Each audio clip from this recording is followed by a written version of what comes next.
he thought, and rightfully so, that he was the greatest basketball player that ever lived.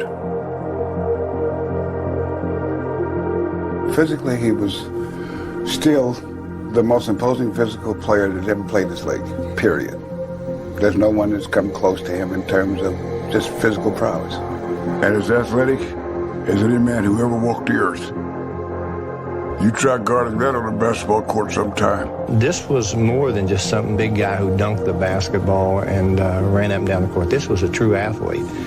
And his physical prowess was unbelievable. He's going to the basket. Deep, there's Wilt to block the shot.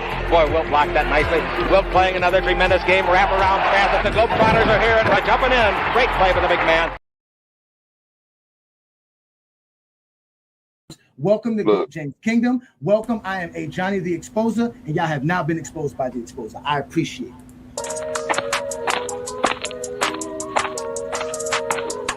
And enjoy. I am called Ajani the Exposer. You guys are being exposed today. Your opinion, I guess. Move on from it. It was the 90s. That's it, bro. Move on from that. You don't know history. You don't know basketball. You just told me I'm stupid. But look how stupid you look because you don't know all this basketball. You don't know history. You don't know jamming. You don't know schematics. You don't know coaching. You don't know scouting. You don't know drafting. You don't know nothing from that. Michael Jordan's great because the media said do that. So told you to say that. I know that is recorded, and you are officially being exposed by the Exposer, and you're going to sit there like a man and take this just like Buddy did 2 weeks ago. Let's get ready to rumble. Hey, get your numbers out. I had to get my numbers out. Peace and blessings, y'all. Welcome to another Friday Night Exposure with the Exposer. I'm your host, Ajani the Exposer, coming live and direct straight off of the GOAT James Kingdom channel. We also going live off the FYF Sports Debate channel. Y'all know what to do. Hit that like button, hit that subscribe button, become a member of both channels because we do it like none other here. We talk the game of basketball. As you can see, tonight's program is about how great is Wilt Chamberlain. We need to discuss this because I'm a basketball fan and I'm a historian when it comes to just in general. I love history. And the game of basketball needs to be broken down because we have a lot of lies being spread in the basketball world. One and many of lies by of Wilt Chamberlain in exact. So we're going to have a great show. We're going to discuss Wilt Chamberlain's career. So again, hit that like button, hit that subscribe button, become a member of the channel because you guys know FYF and GJK has collaborated. I see y'all in the comments already. Y'all know what to do. Peace to everybody. Y'all know what this is, man. Again, this is the Friday Night Exposure with the Exposer, live and direct straight off the GOAT James Kingdom platform. We're going live on all other platforms. You can catch us right now on Instagram. We're also going live to Instagram, so shout out everybody on Instagram. Y'all know what to do. We're on Twitch. We're on Twitter. This is what we do best here. We talk the game of basketball. So we're going to see if y'all can talk the game of basketball with us tonight. Shout out to everybody that's a part of the FYF lineup as well. That goes for the In the Zone crew, the Full Court Press crew, and the Crossover crew. And last but not least, Lamont and the FYF Sports Debate shows. Shout out to y'all. We're going to have a great Friday night because y'all know Friday Night Exposure is all about the game of basketball. I do it best. I come to expose all of these fools who claim they know the game but don't know the game. But in reality, where is Wilt Chamberlain ranked in your top 10, top 20, top 50 list of all time? Where do you put Wilt Chamberlain at? Because for me, Wilt Chamberlain is number 2. I got Wilt Chamberlain as the second greatest player to play the game of basketball. I'm not even going front. I told y'all I know the game. Wilt Chamberlain is a monster. And I'm going to break it down why Wilt Chamberlain is literally the GOAT. If we really want to talk about it, if we really want to take it to that point, Wilt Chamberlain should be the GOAT. His career is phenomenal. And I know we're going to have a lot of detractors and a lot of people's going to talk a lot of nonsense. But again, I'm going to allow you to come up very shortly. I will put up the link for everybody. But what we're going to discuss, though, is Wilt Chamberlain, where you have him ranked. Y'all tell me where y'all got Wilt Chamberlain ranked. I got him second all time. Now, originally, I had Wilt Chamberlain 6th on my all-time list because my top 5 list was basically my top 5 starting 5. And that was basically LeBron, Jordan, Magic, Bird, Russell. Then from there, I put Wilt Chamberlain and went everybody else on. But once I started doing the GOAT debate and started really really getting into the debate in general, shout out to you, Zero. I see you. Peace to you, brother. Thank you for joining me again on another Friday night exposure with the Exposure. Shout out to you, Holy Prophet. I see you, JC. Thank you again for joining me again on another Friday night exposure. Shout out to you, T Perfect. We know who you are. Shout out to you as well. Thank you for joining me as well. Shout out to all of you gentlemen. Thank you for joining us. This is the Friday night exposure with the Exposure. So we're talking Wilt Chamberlain, ladies and gentlemen. We're talking about how great is Wilt Chamberlain. Well, for me, Wilt Chamberlain is Thanos. And I'm letting y'all know this off the top. Wilt Chamberlain is Thanos. He is Thanos to me. I've always told people this. You need the Avengers to defeat Wilt Chamberlain. This man was ahead of his time. He was a freak of nature. Pause. But Wilt Chamberlain's career is unmatched. His legacy, his actual, the myths about and the legends of Wilt Chamberlain is unmatched. So I call him Thanos. And another one of the reasons why I want to call him Thanos is, again, Wilt Chamberlain is a misunderstood individual. And we're going to discuss this because Wilt Chamberlain, just like Thanos, was so powerful, so great, so all universal that people didn't understand his motives, what he was all about. Wilt Chamberlain was born one of 9 children in the Chamberlain household, a working family household. Wilt Chamberlain grew up in a very well background. He had a good mother and father. He had a very good family structure. But around 12, 13 years old, supposedly Wilt Chamberlain was 6'10", 6'11". Now, mind y'all, I'm 6'4", and people look at me and be like, "Oh my God, you're tall." Besides Wally. Right? But can you imagine seeing a 12-year-old at 6'7", 6'8", 6'9", 6'10", whatever Wilt Chamberlain was at that age? In the 40s and the 50s, being a black kid, being that tall. I mean, he was completely misunderstood. And we all know what happens in human society when you misunderstand people, when there's a misunderstanding of something. We fear it. We hate it. We don't know how to actually appreciate it. And that's what Wilt Chamberlain had to live through his whole life. So here it is. You have this tall kid who's from Philadelphia, right? He's playing the game of basketball. He learns the game. He plays high school, obviously, because there's no way you're going to see some 6'11", 7-foot kid walking in your high school and you're a high school coach and you're not going to put him on a team. Especially back then in the 40s and the 50s. Back then, if you were tall, that's all you needed to be was tall to play the game of basketball. So Wilt Chamberlain being that tall was like, again, he was just a phenom. He was a freak of nature. He was different from everybody, his peers, his friends. No one was like Wilt Chamberlain. And everybody only saw him from being tall. They never really understood Wilt Chamberlain. But he went on to dominate high school. He was so dominant in high school that he got drafted in high school. They drafted him. The Warriors drafted him right out of high school. But obviously they had to wait 4 years until they could put him on the team. That's how good Wilt Chamberlain was in high school. He was averaging 37 points per game in one season in high school. He only played, obviously in high school you got to play your all your years. But when he went to college, you can't play his freshman year, and then he played 2 years in Kansas. And this is where it gets crazy because, again, he's a freak of nature. Can you imagine trying to coach Wilt Chamberlain? Could you imagine doing the type of things you would expect from Wilt Chamberlain? If you're a coach, he's just dominant. He did everything well. And he learned the game. He was a smart person too. He wasn't stupid. He was very, very smart. So Wilt Chamberlain went on to college and he was a freak of nature. He took Kansas to the national championship game in 1957.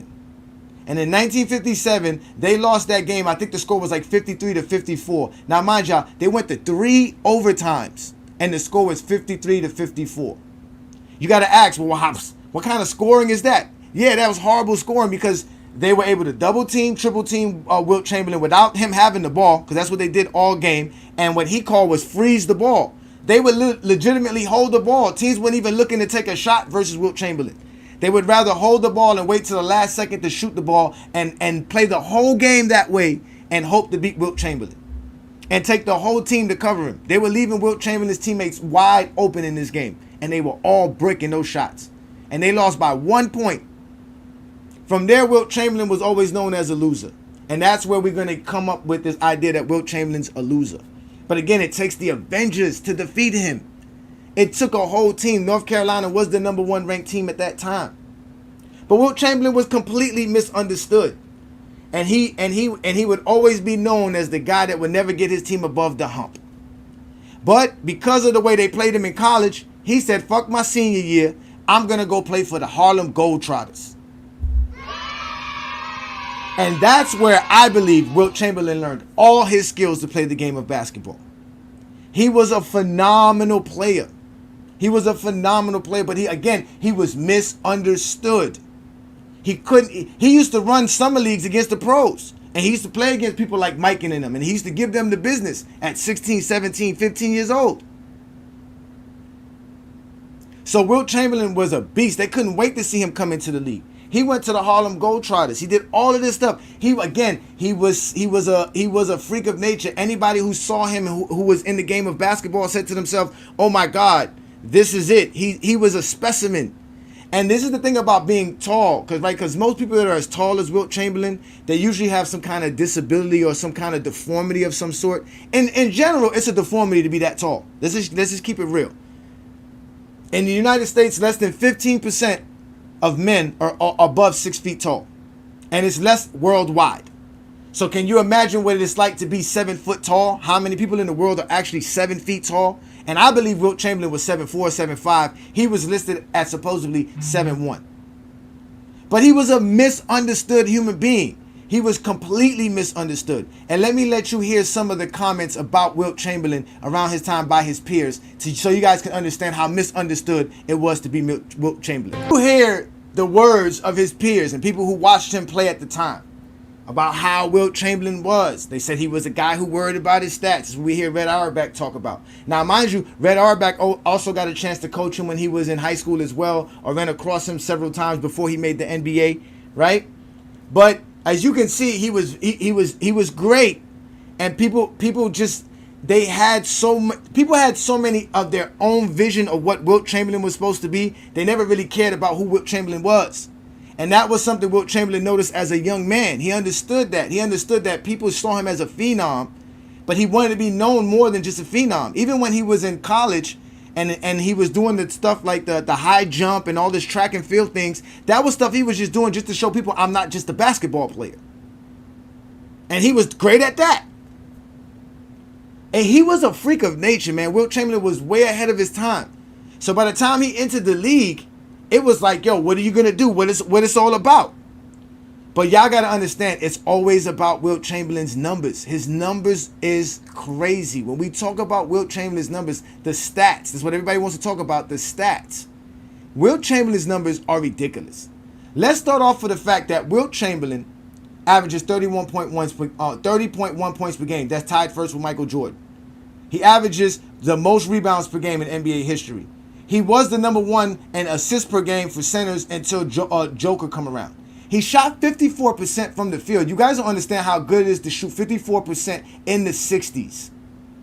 When the league average was in the 40s. I mean, like in the 40s, like low 40s.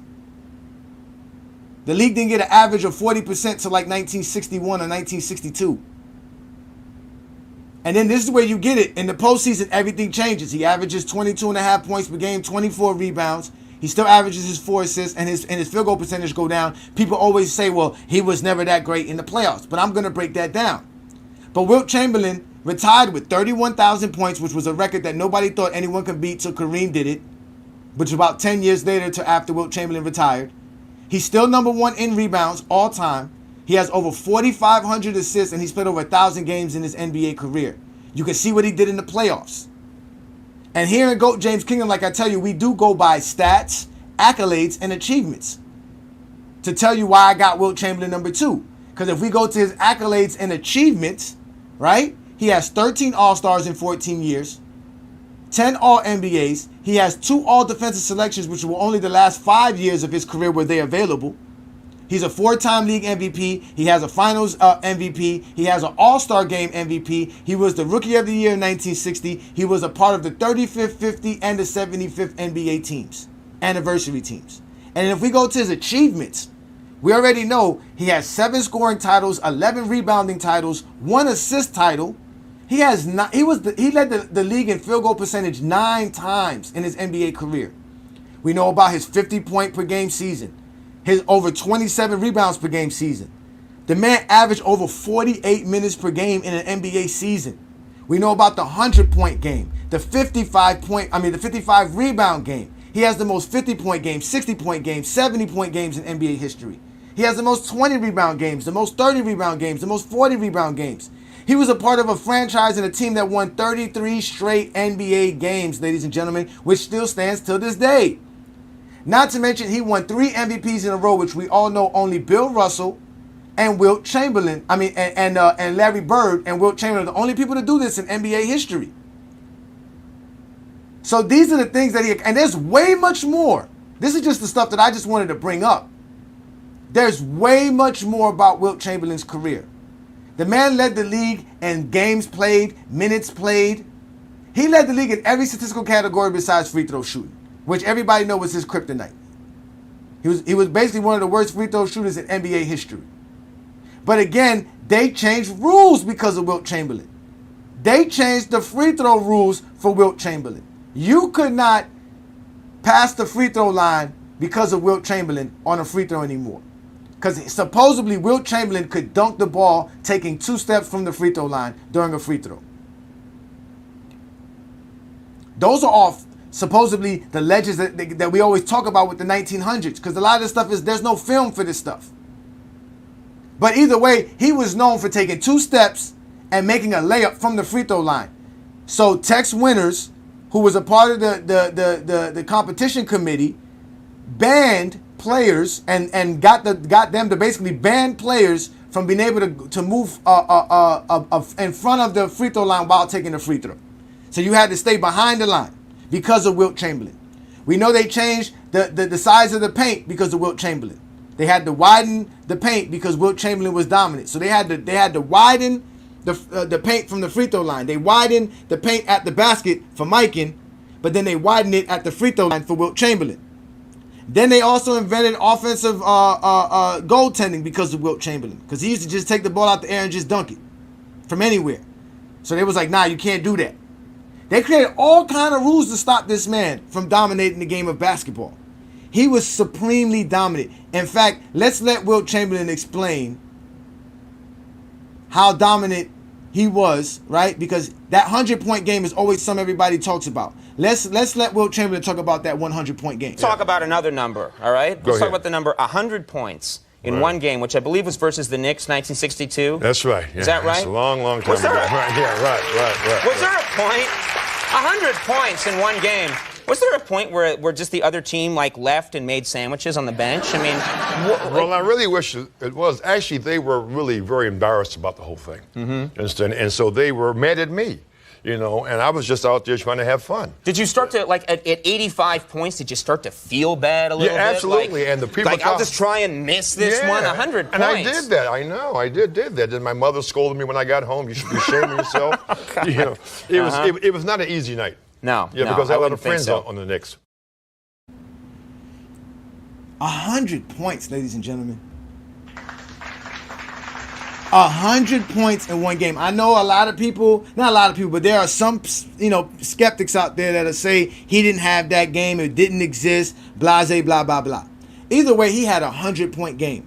And to also talk about that, when he was talking about the Knicks were his friends, he actually rode home with the Knicks obviously not with the team, but with some of the teammates. They had to drive back to New York, and Wilt Chamberlain caught a ride with them. And his story is that while he was dozed off in the passenger seat, they were talking about how he was scoring 100 points on them, how they couldn't believe it because they were trying everything to keep him from scoring 100 points. And they didn't want him to break the record. They kept calling him all kind of names in the middle of the ride. And it's like a 2-3 hour ride from Pennsylvania to New York. So he overheard them as he was dozing in and out of sleep during the ride. And as he left, he told them, you know what? I'm still I'm still your best friend. I'm still good with you guys, even though I'm an SOB. Y'all have a good night. You know what I'm saying? So Wilt Chamberlain was a freak of nature. He was doing things like that. That was the 1962 season. And with all of this that I'm mentioning, I'm not even mentioning the defensive stats. Because if we really bring up the defensive stats, it's not even close when we talk about Wilt Chamberlain.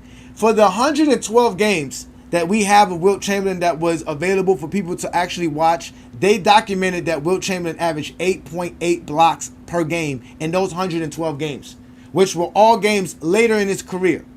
None of the stuff that he did. So if we're talking about blocks and steals, forget about it. Wilt Chamberlain, put it like this, for me, there's only one player that's a better defender than Wilt Chamberlain all time, and that's Bill Russell. And there's nobody who's a better rim protector than Wilt Chamberlain in NBA history. He's the greatest rim protector, paint guy in NBA history. Bill Russell does a lot more than just protect the paint. But what Wilt Chamberlain does is not even close. He would easily have maybe 8,000 blocks for his NBA career. That's not even like, I mean, that's like that's double the size of what Akeem Olajuwon has.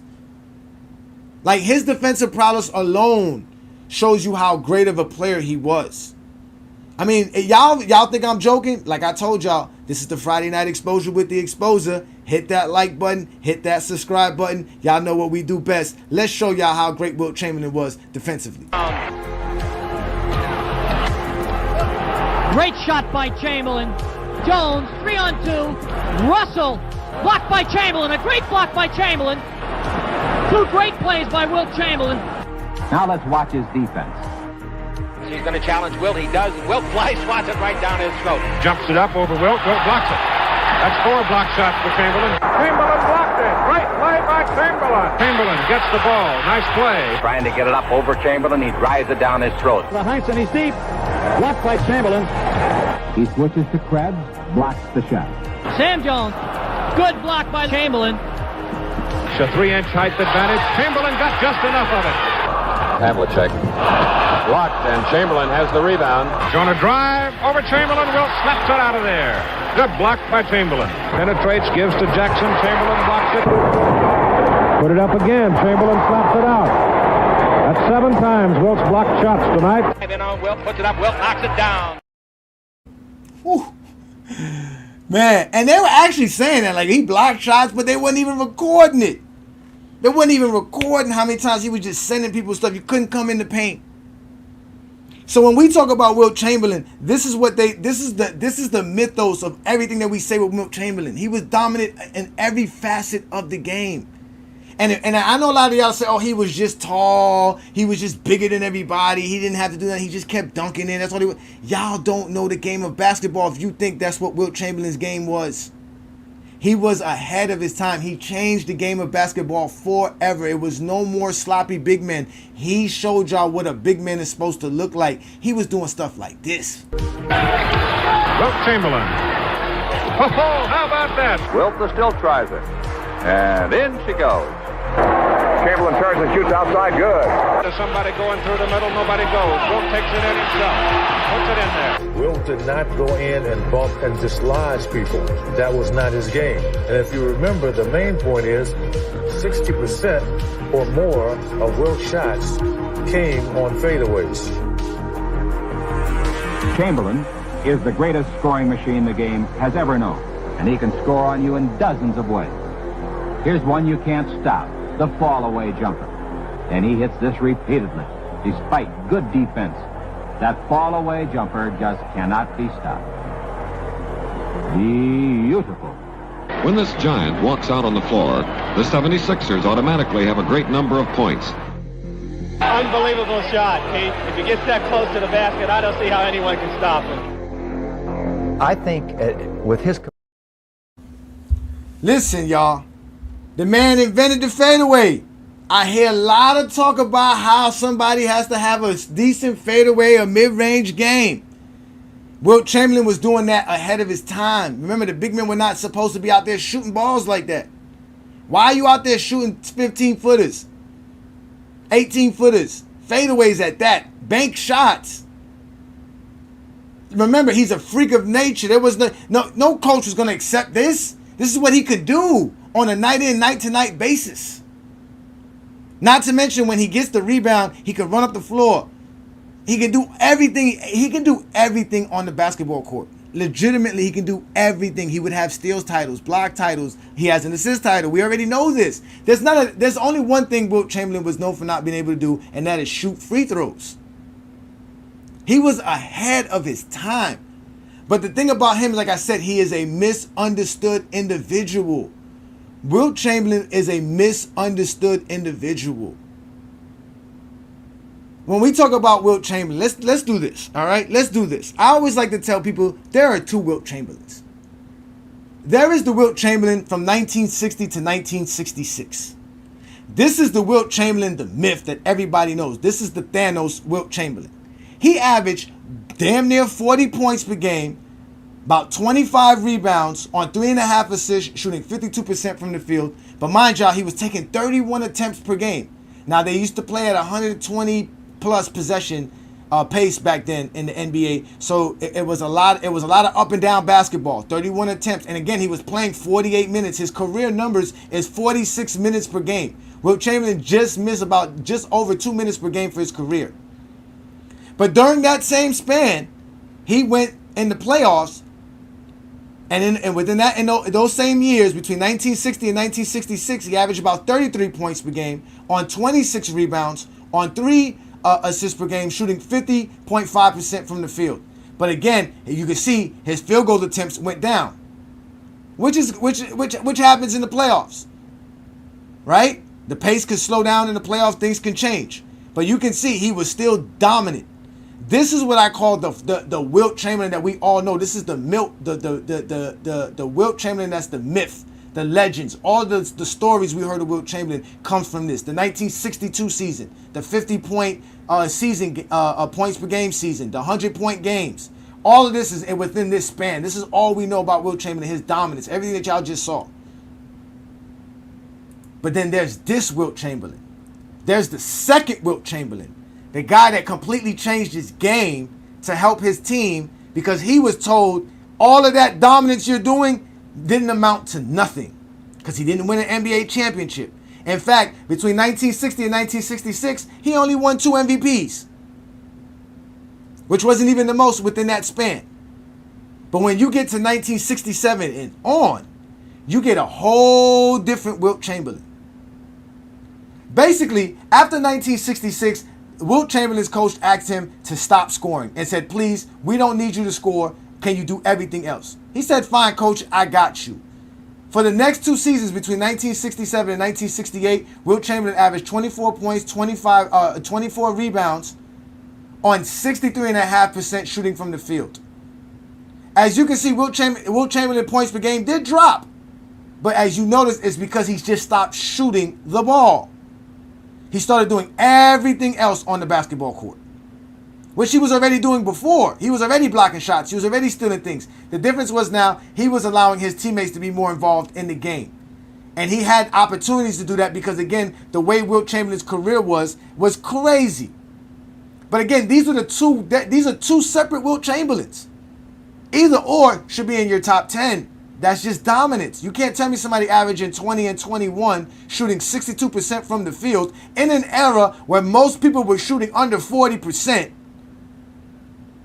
We even had Gilbert Arenas making fun of Bill Russell, who shot about, 44% for his career? Because that would be horrible. But back then, that was great. So imagine shooting 62% in that era. That's how great Wilt Chamberlain was. But that's why he's misunderstood. He was that dominant of a player. He was ahead of his time. All the things that we hear about players and all the legends, the myth, everything. Did Wilt Chamberlain have a weakness? His only weakness was free throws. And if you let him tell you, he can make free throws. He just didn't care for them. And I don't blame him. They changed the rules on him. He was able to just dunk it from the free throw line. They had to change it. Like, could you imagine you're playing the game and they just around here trying to figure out ways to stop you from doing what you're doing on the basketball court? So, and another thing about Wilt Chamberlain, with all of this, he understood his power. He understood everything. He was considered to be a nice person. They said that he was super nice. They said that they used to take advantage of Wilt Chamberlain because he was so nice. They knew that he wasn't going to hurt them and he wouldn't do certain things. Matter of fact, Wilt Chamberlain never fouled out of a professional basketball game in his NBA career. And mostly partly because he didn't want to catch a lot of offensive fouls. If you watch the footage that we were watching of those highlights, you don't see him, like he said, bodying people and pushing people away, because back then that was illegal. You couldn't do that. You couldn't move a defender out of the way by backing him down. That's why he invented the fadeaway. That's why Kareem had the hook shot.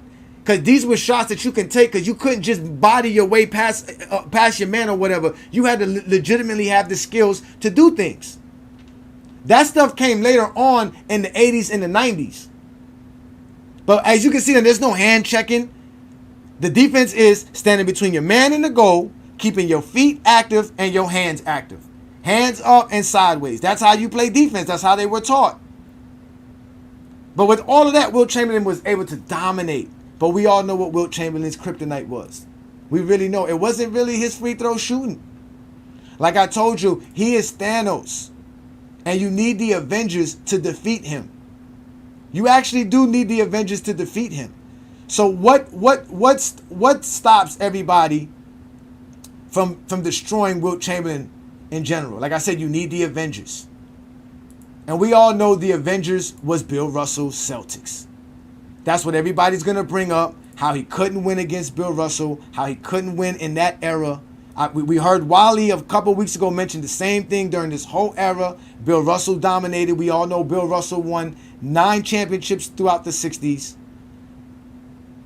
He beat Wilt Chamberlain countless times throughout the 60s. And that's what's held against Wilt Chamberlain. But he's a freak of nature.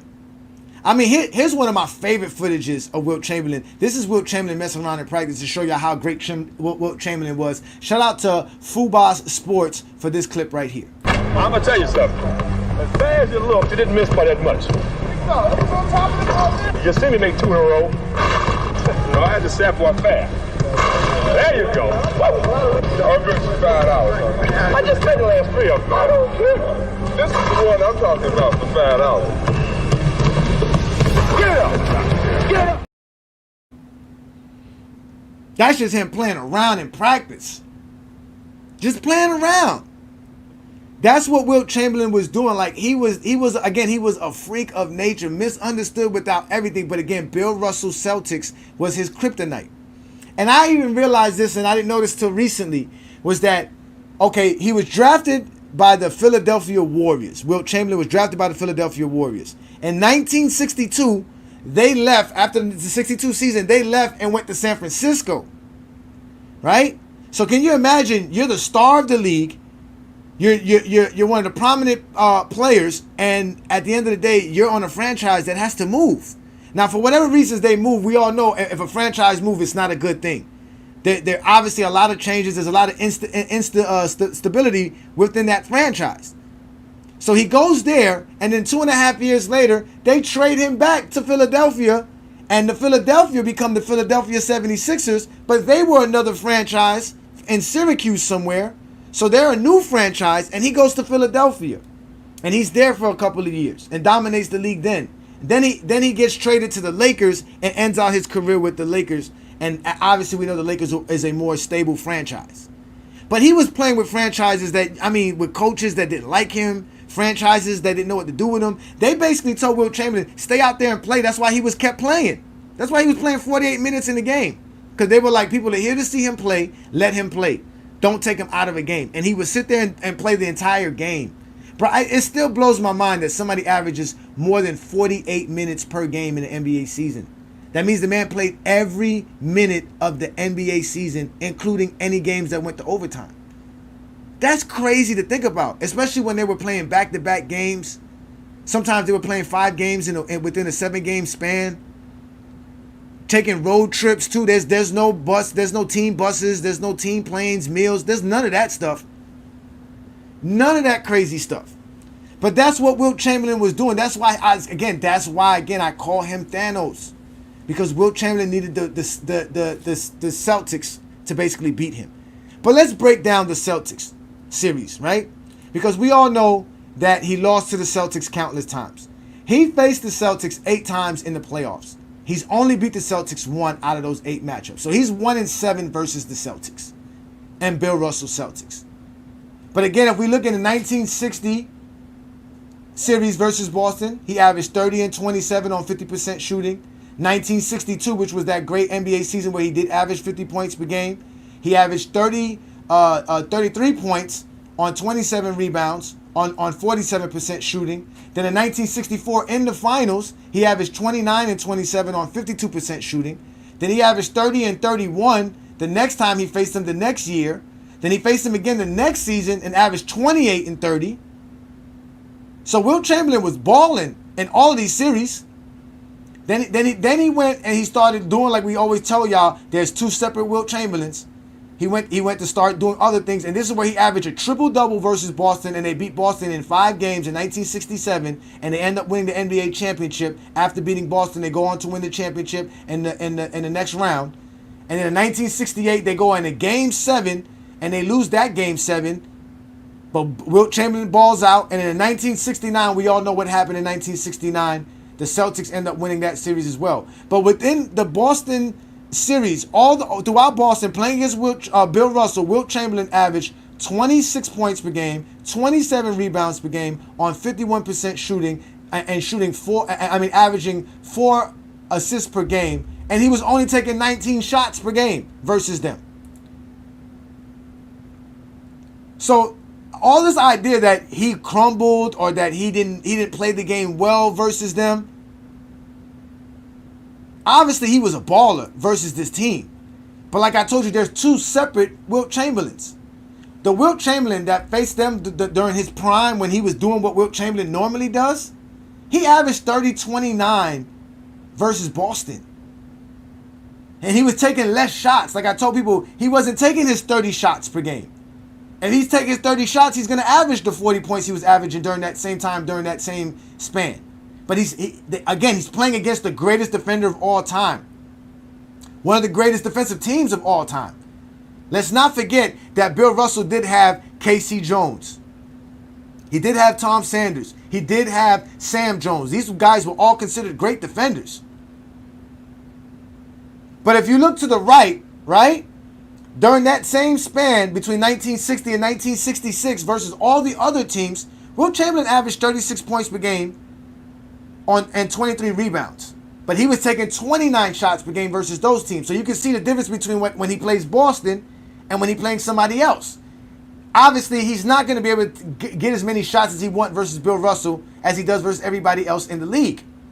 But then, like I told y'all, that second stint of Wilt Chamberlain's career when he decided to be a teammate between 1967 and 1969, he averaged 18 points per game, 24 rebounds, 6 assists, but he only was taking 13 shots per game. His game completely changed. And versus other people during that same span, he was averaging 20 points per game, 25 rebounds on 5.5 assists, taking 14 shots per game. So Wilt Chamberlain wasn't never choking like they like to say he choked. And it's funny that they say that he choked because we remember a few weeks ago, we had a program and we talked about the differentials between what players are expected to do and what people want them to do and what they actually did. And a lot of people were saying, nah, still dominant. You can't tell me that Wilt Chamberlain's not dominant here. Who was outplaying Wilt Chamberlain in these series? Nobody. But he was facing Bill Russell and the Celtics. They were just a great team. And that's what it took to beat Wilt Chamberlain. That's what it took to beat him in college. That's what it took to beat him in his professional career. But when Wilt Chamberlain retired, not only did he have the all-time scoring record, he had the all-time rebounding record, right? He also had the teams with the 2 best records in NBA history, which was the 1972 Lakers and the 1967 Sixers, which won 69 and 68 games respectively. He was the only person to beat Bill Russell while Bill Russell was completely healthy. And in fact, when he retired, only him, the Knicks, the Celtics, and the Mike and Lakers can say they were multiple champions. So Wilt Chamberlain's career is completely solidified. As of 1974, from there on out, he was a complete myth, a legend. There was nobody touching him. Now, Kareem eventually came along and surpassed him in a lot of categories. But Wilt Chamberlain was dominant beyond dominant. He was what I can say, like I said, he was Thanos, man. He was just Thanos. But he got popular later on during the 90s because obviously the NBA became a very popular league. And Wilt Chamberlain and them were used to help promote the league as well, because you have to let people know the history of the game. So when they used to do little interviews, this is an interview of him, and again, they used to always ask him silly questions about what he would do if he played in the 90s. So let's let Wilt Chamberlain now, mind you, Wilt Chamberlain almost played in the 80s.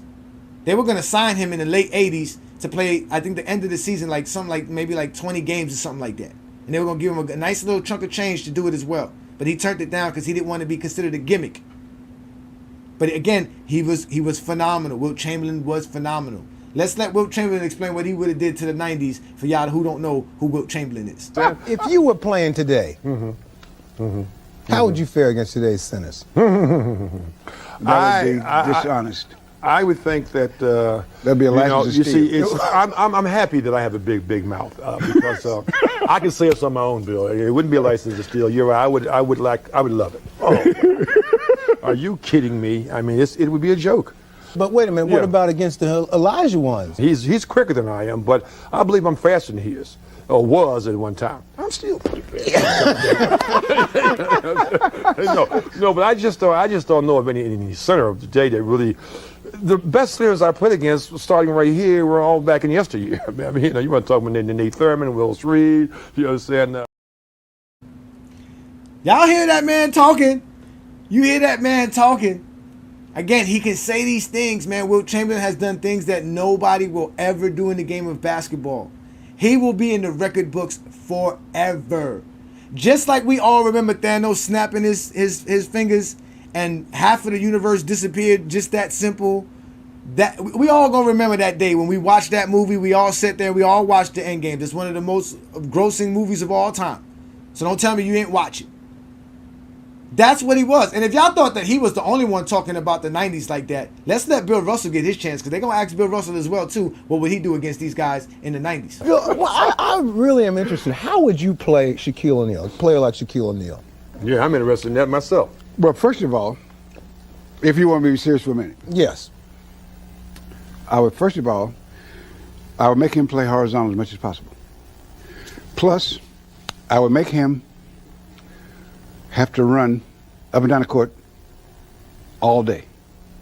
I figure if I weigh 240 and he weighs 300, 40, and if he gets to carry that whatever it is, up and down every time at a rapid rate, that the fatigue factor becomes part of it. You know, you take guys out of your comfort zone. And I wonder how Bill would play someone as big and strong and as fast as Shaquille. And he's right. You know, first of all, you just find the things that he does the worst, and those are the things you try to make him do the most. So he just answered the question for you. Yeah, I said I did it in a much shorter, more succinct manner. Yeah, he's far more articulate. Yeah.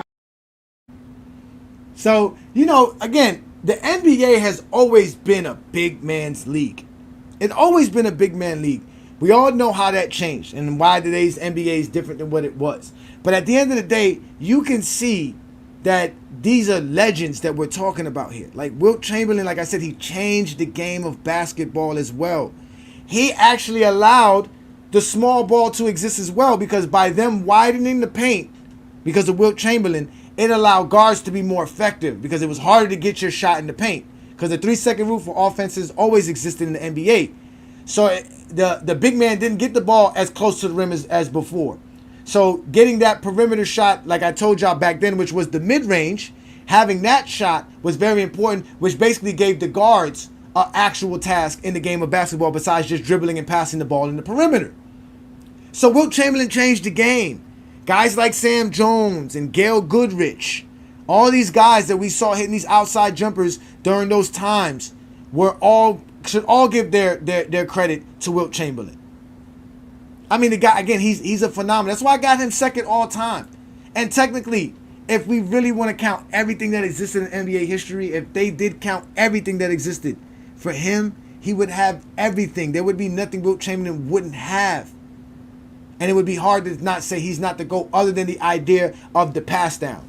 So it would go from Wilt Chamberlain to Kareem to Mike to LeBron. Like, that's the only way you would have to take the throne away from Wilt Chamberlain. But if we were objective and just looking at Wilt Chamberlain's career for what it was with everything and add everything that he would have had, it would have been hard for anybody, including me, to say that anybody's better than Wilt Chamberlain at the game of basketball.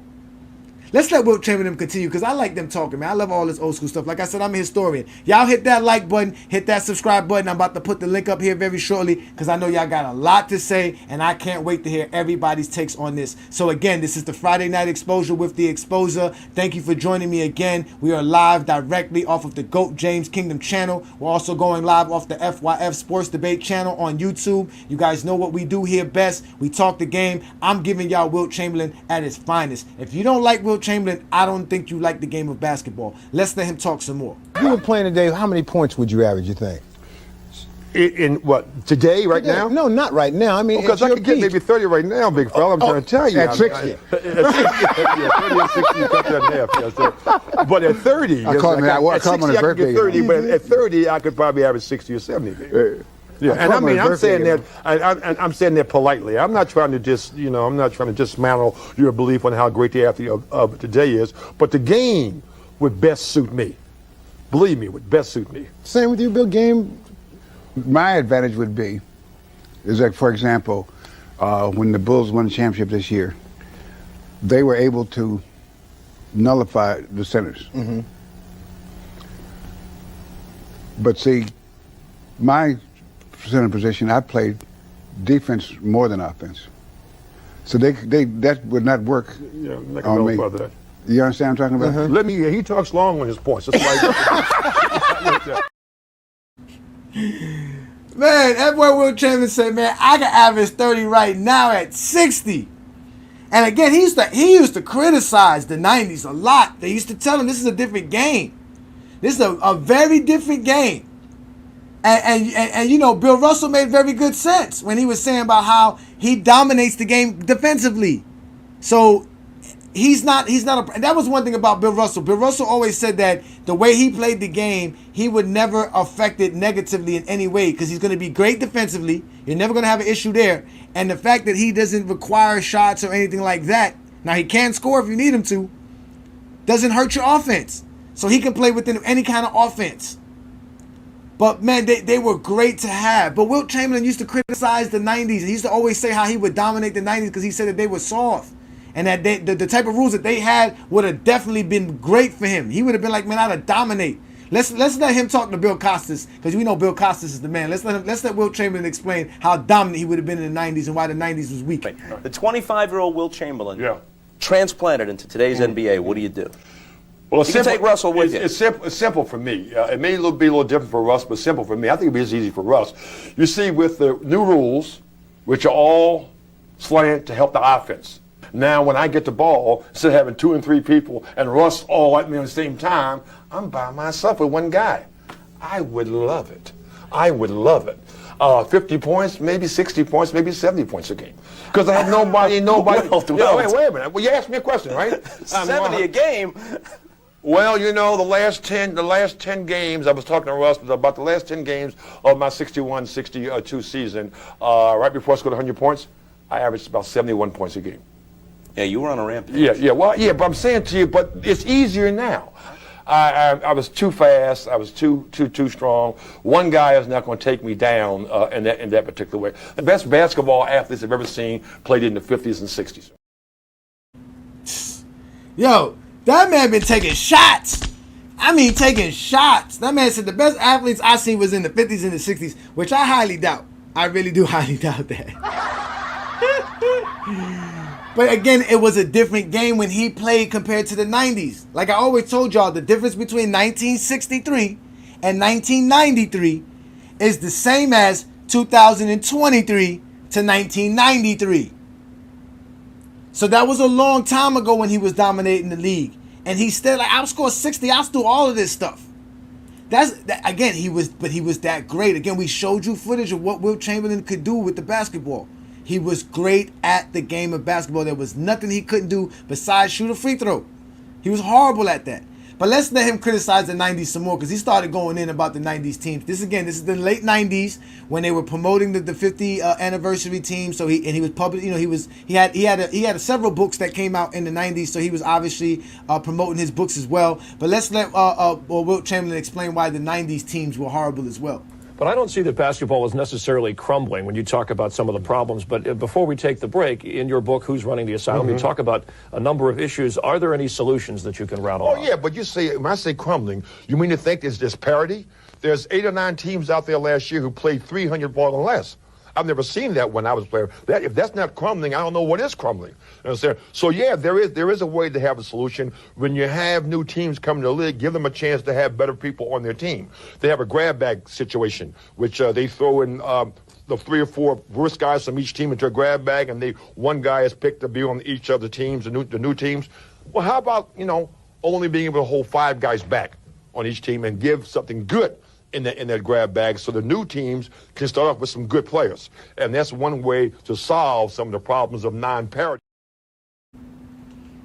So Wilt Chamberlain thought the expansion was bad as well for the league, which is kind of funny because he played in an expansion era as well. But again, the NBA was also different then, right? Because the difference between the expansion of the late 60s and early 70s compared to the 90s was that there was a larger pool of players available to actually join the NBA, right? And the reason the NBA actually had to expand was because there was another professional basketball league called the American Basketball Association, the ABA. That's how many good basketball players were left over that couldn't be in the NBA at that time, that there were enough good guys to go start an entire another league. So when the league was expanding, they were just snatching up players from the ABA so that the ABA wouldn't get players. So that was the large pool. The 90s was different. There wasn't a large pool of non-basketball players that wasn't in the NBA in the 90s. That's why in the 90s they started going after high school players and foreign players, because that was where the pool of getting players were coming from. Not just a bunch of guys who were just not good enough to make the NBA at that time, just like back then, but still were good basketball players, good enough to start another league. You couldn't have started another basketball league in the mid-90s. So that was the big difference between the expansion team. But Wilt Chamberlain and Bill Russell and them were legends of the game. They should be in your top 5. Again, I have Wilt Chamberlain at number 2. Bill Russell's number 5 on my list. But let's let them tell you who their top 5 is.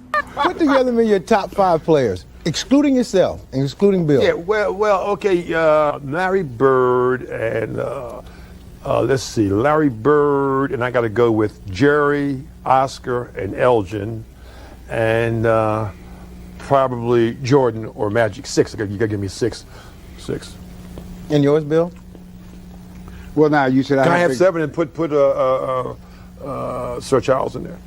Sir Charles is my favorite. No, you get 6. Okay, I'll if he's take your 6. favorite, you have to replace somebody. Okay, I have to make him replace somebody then. Okay, you 6 players? I'll give you 6 players, yeah. And I can't name him? No.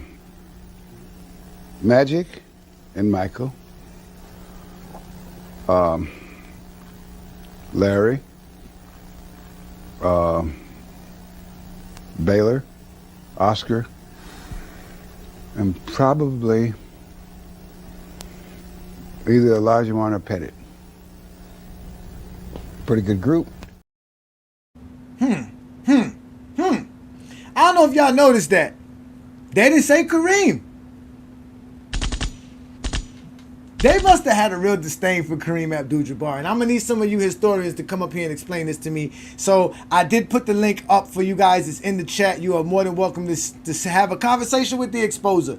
I do one-on-ones. We're going to have a one-on-one. So please be respectful and be patient as we'll have another great show. But also hit that like button, hit that subscribe button if you're not already a subscriber to the channels, and also check out the membership at GOAT James Kingdom or FYF and all the different perks for becoming a member of the channel and supporting us and what we do here when we talk about the game of basketball, because we know there's a lot of basketball content out there that doesn't explain the game. And I hope tonight I was able to explain to you what Wilt Chamberlain means to the game of basketball and what Wilt Chamberlain actually means in general when they talk about greatness. He is, like I said, he should be the true GOAT. The only reason he's not the GOAT is because LeBron James is around. That's just the facts. That's how great Wilt Chamberlain is, that we need to have someone like LeBron James show up. LeBron James, LeBron James, LeBron James, LeBron. That's just the facts. But again, ladies and gentlemen, this is the Friday Night Exposure with the Exposer. You guys are more than welcome to come give me some more history, some more history about Wilt Chamberlain. What do you know about Wilt Chamberlain that I didn't get a chance to break down? Because at the end of the day, that man's career is untouchable. Like, it is untouchable. Even with the ideas of him losing to Bill Russell as much as he did, you can see why. You can see why. The game is not that, it's not that hard to understand. He is definitely, like I said, man, he is definitely top 5. I know some people who won't even put him in their top 10. I've seen lists without him in the top 10, and it's blasphemy. It's straight blasphemy. Wilt Chamberlain is a legend. Let me let Peter up here right quick. What up, Peter? Thank you for joining me, man. Thank you for coming on the Friday Night Exposure with the Exposer. What is your take tonight on Wilt Chamberlain and his career? Go James, my fellow Miamian, man. Really enjoying the show, bro. I could tell you take time to put your stuff together. Appreciate that. Thank you. For sure. You know, I want to have this conversation in the most respectful way possible. First of all, I'm only 42. I didn't see the man play. Both of us are far removed from actually witnessing these people play, right? Mm-hmm. So I'm just gonna put it out there, from the information that I have at hand, to why I don't really. I look at Wilt as a dude who wilted in the playoffs, right? Mm-hmm. Now, 22 points per game in the playoffs. You already mentioned that he changed his game up or whatever, but it's 2 playoff series for me. And I know you a big stat dude, and that's why you love LeBron and Wilt. You know, my value system a little different, bro. I'm on my Herm Edwards shit. You played to win the game. What did you do in the biggest games, bro? When it was on the line, when it was winning time, bro. And I have a big issue with the 69 finals and the 70 finals. Now, if it's some 70-year-old dude out there, 80-year-old dude that could perhaps give me some context that I'm missing, because, you know what I'm saying? Because it's just like when we talk about like LeBron 2011 finals, right?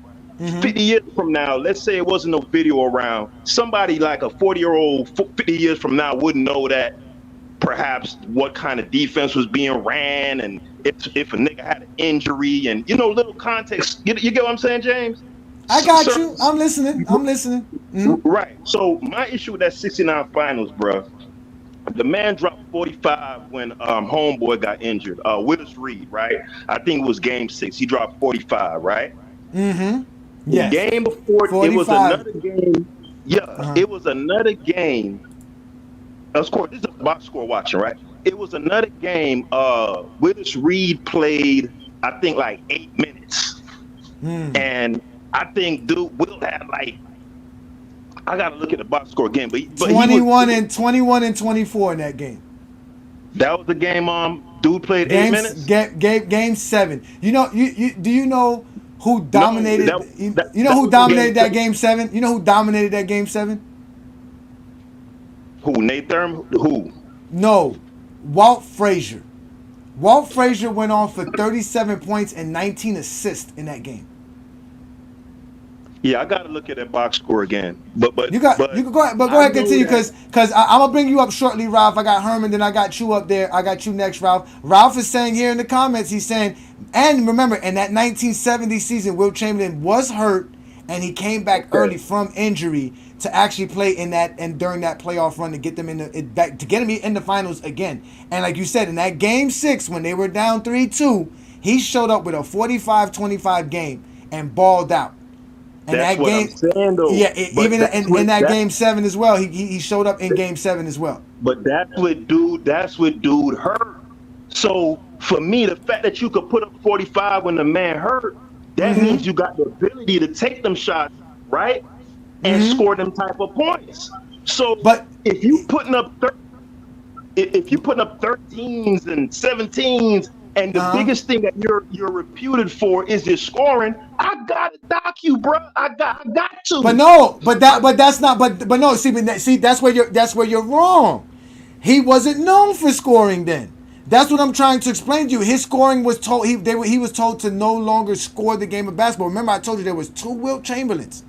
At that time in his career, he was taking 12 shots, 13 shots per game. He was not shooting the.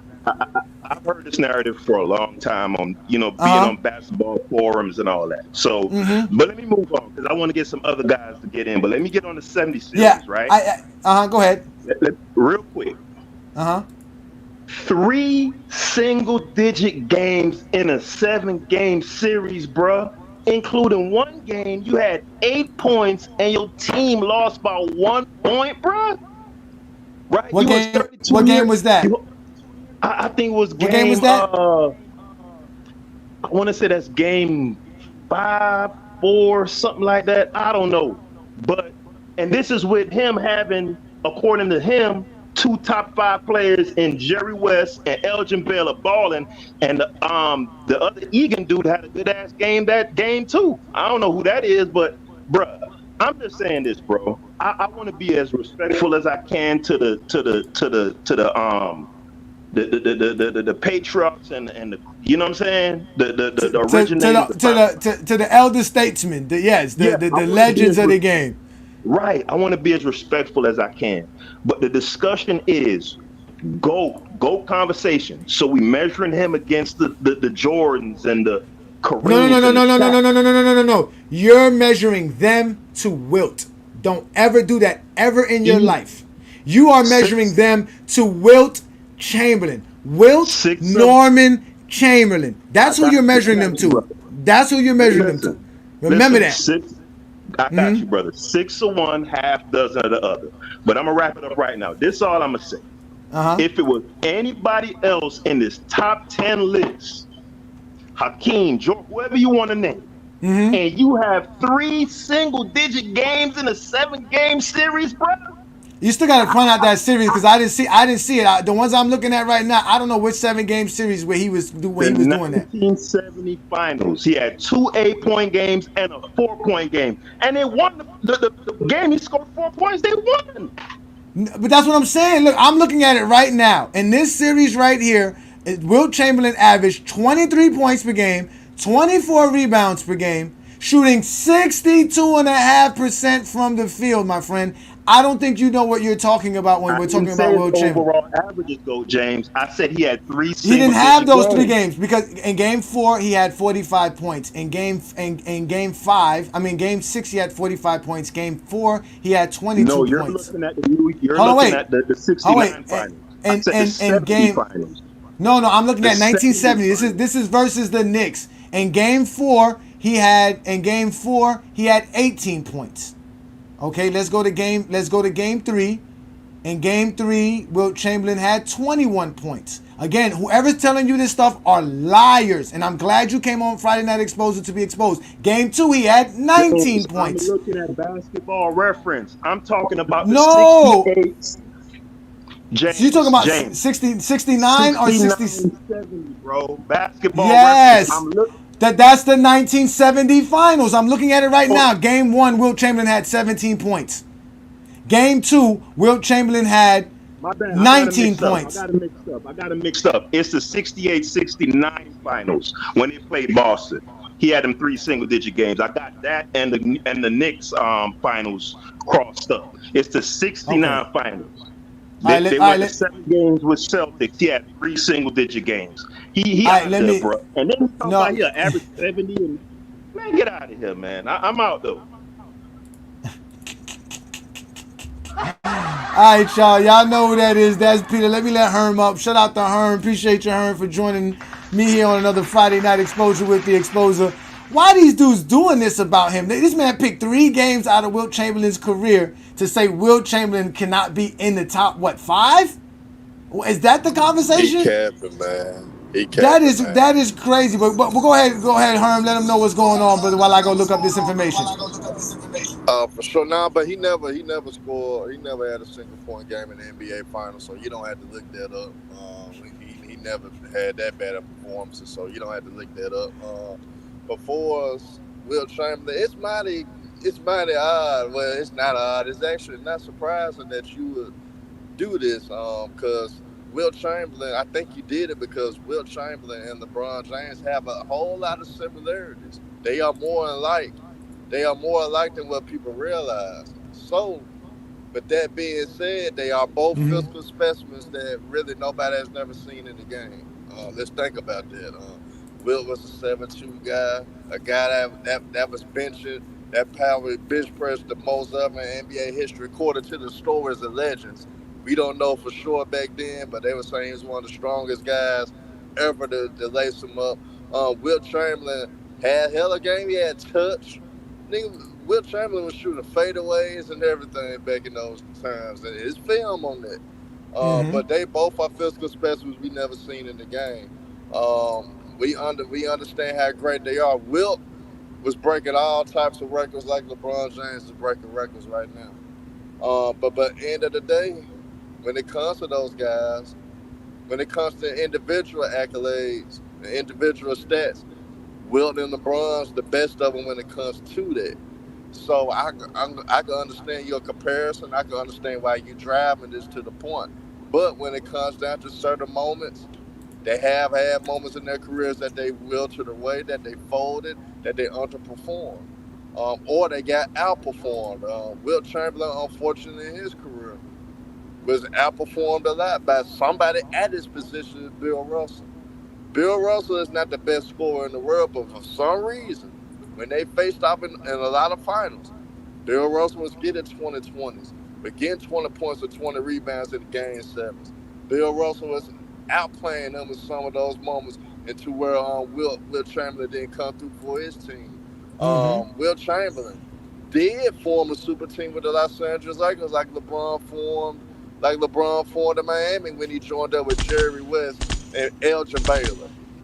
They did have that, and guess what? The Los Angeles Lakers, they ultimately won one, but initially they was getting their butts whooped left and right till they finally got that one in '71. They finally won one. But end of the day, Wilt was ahead of his time. It's just unfortunate for him. It wasn't that many greats at his position other than him and Bill Russell. Later on, when he wasn't in his prime, he faced Kareem, of course, and Kareem gave him work. Wilt gave him work too, but Wilt obviously wasn't the same guy. So people really don't realize the greatness of Wilt. Before it's the GOAT conversation, it's kind of hard. It's kind of hard to put him over Kareem. You got to think about it. You got to think about how special Kareem Abdul-Jabbar was, especially in his prime. But end of the day, he is one of the greats. Now, if you got him top 10, I think he deserved to be in the top 10. But if he's out of the top 10, he could be anywhere like people would do with Kobe Bryant between 10 and 15. But I do understand your comparison because Wilt Chamberlain and LeBron James are more similar than what people realize. Before it's a GOAT conversation, hell no, he's not the GOAT, man. You can't put him. If that's the case, you got to put Jerry West in the fold, man. Wilt can't be in the GOAT conversation, man. Oh, leave it up to Hollywood Herm. Leave it up to Hollywood Herm.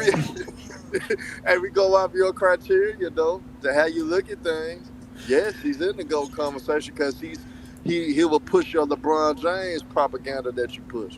So I understand. Oh my God, I got to mute you because you got a little background noise. I'm gonna let y'all up shortly here. Give me a second, Young African. Give me a second, Ralph. And I got a GOAT James Kingdom member. I'm gonna bring him up next. Shout out to you, Anthony. Herm, why did you make this about LeBron James? In fact, Wilt Chamberlain's career is actually a mirror of Jordan's career. where he was dominant for the first 7 years and was a complete statistician. Everything was about the stats. It's all about scoring titles, all about getting steals. So much so that Jordan was willing to fake steals. Like, that was Wilt Chamberlain's career, just dominating the game, not worrying about it, saying that and my teammates didn't do this, my teammates didn't do that. That's the same thing as Michael Jordan. The only difference is that Wilt Chamberlain decided to stop shooting the ball when he was told to stop shooting as much, and Jordan didn't. And the Bulls were able to win. And like Wilt Chamberlain said, the only reason Jordan was able to do what he was able to do because they changed rules to help Jordan dominate while they were changing rules to stop Wilt Chamberlain from dominating the game of basketball. Like I told you, he had to switch teams. He was in the Jim Crow era, though. No, but he had to switch teams, right? Because like I told you, the Philadelphia Warriors drafted him in 1959. I mean, they drafted him well before that, but he joins them in 1959. In 1962, they go to San Francisco. You know any franchise that's switching cities is not a stable franchise. Then they trade him 2.5 years later back to Philadelphia to a new franchise, basically an expansion franchise. They become the 76ers, and he instantly takes them to the top. Like, he's just a phenomenal player, man. He's just incredible amongst all things. Let me let my GOAT James Kingdom member up. You got any last words, Herm? Go ahead and put your show up too. Plug your show, please, brother. Let them know about your show. Man, y'all tune in to Full Court Press because I'm gonna cook Young Africa like I did last week before he got us striked. We was showing those videos because he was getting cooked so bad. And shout out to GOAT James Kingdom, man. Great content, man. He always comes with it, man. Hey, Johnny always comes with it. Interesting conversation. And the month, don't sit up there and try to kill Bill Russell. It's not all about the stats all the time. The month, it's about the intangibles. And in the instance of Wilt and Bill Russell, it was all about the intangibles, man. Wilt was sometimes too cocky for his own damn good. That's why he was getting his ass kicked a lot. He had to be cocky. Shit, he was 6'11" at 12. And remember, he was the fastest to 20,000, and he's the only one who has 20,000 body counts. That's a fact right there. That's a fact right there for Wilt Chamberlain, man. That man was crazy, man. Shout out to you, Herm, though. Let me let some other folks in, man. I appreciate you, Herm. Man, appreciate you, bro. Appreciate you, man. You guys are all been great, man. This is great. Let me get you up here, Anthony. Thank you for joining me, Anthony. You are a GOAT James Kingdom member, brother. Thank you for joining me. What you got on today's topic? Because I know you're older than me, so I know you got some history. What you got for me, brother? I got you. Can you hear me? Can you hear me? I can hear you. Okay, well, Bill Russell never stopped Wilt Chamberlain, ever. He was averaging 28 points and 28 rebounds against Bill Russell. So let's be very clear. Bill Russell never stopped Wilt Chamberlain in his career. What's interesting is that I've always heard young guys tell me how Shaq would manhandle Wilt. I would always get into this debate. People don't understand that Wilt at times in his career was up to 300 plus pounds, man. He's 7'2", 300 pounds.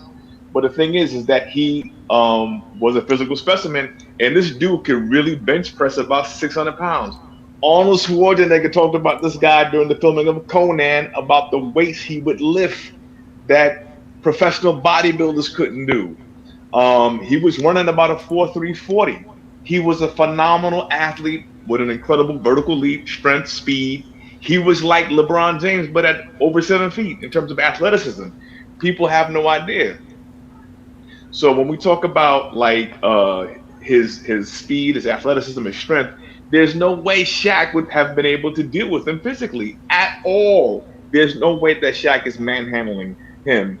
And I think there's some footage where at a Knicks game where Wilt Chamberlain was there, Shaq was there, Ewing was there at center court with Chamberlain, and Chamberlain shakes Shaq's hand. And Shaq is jarred by the strength of Chamberlain. Like, Chamberlain was just different, bro. And the testimonials of his contemporaries, his peers, they all talk about his strength, his speed, and then the clutch factor. There's no peer of his, not one peer, not anybody watching him at the time would say he choked. Not one guy. In many instances, man, the point differential in a lot of these 7-game series was so small, it could have went here or there. It's a bounce here, it's a bounce there, some lucky bounce, whatever. It had very little to do with him choking. It's just, and you know what? quite frankly, let's give Bill Russell credit for the times that he won. Bill Russell won 2 championships in college, right? Back to back, Olympic gold medal. Came right into the NBA and won 11 of 13. He had like a 13 or 15-year period where Bill Russell was the greatest winner, period, in all of sports. Just give the man credit. It is what it is. But as you said earlier, what Chamberlain was able to do during that dominant era in terms of winning 2 championships and 2 of the greatest teams of all time, and the 33-game win streak plus the prodigious numbers sets him apart. There's no way in the world this man is not top 5 or at arguably the GOAT. That's all I got to say, bro. I appreciate that. Thank you so much. That is Anthony Davis. Listen, y'all, he is older than me. I'm not gonna give you his age. He's given his age before. We're gonna leave it at that. He watched the 80s, so that lets you know that he knows basketball. So he knows more than all of y'all who's in the comments talking crap when it comes to Wilt Chamberlain. But let me let Ralph up, because Ralph definitely wants to have this conversation again. I appreciate you, Anthony. We'll be in touch, brother. Make sure you reach out to me for anything you need as a member. All right, brother? All right, brother. Have a good one. Thank you.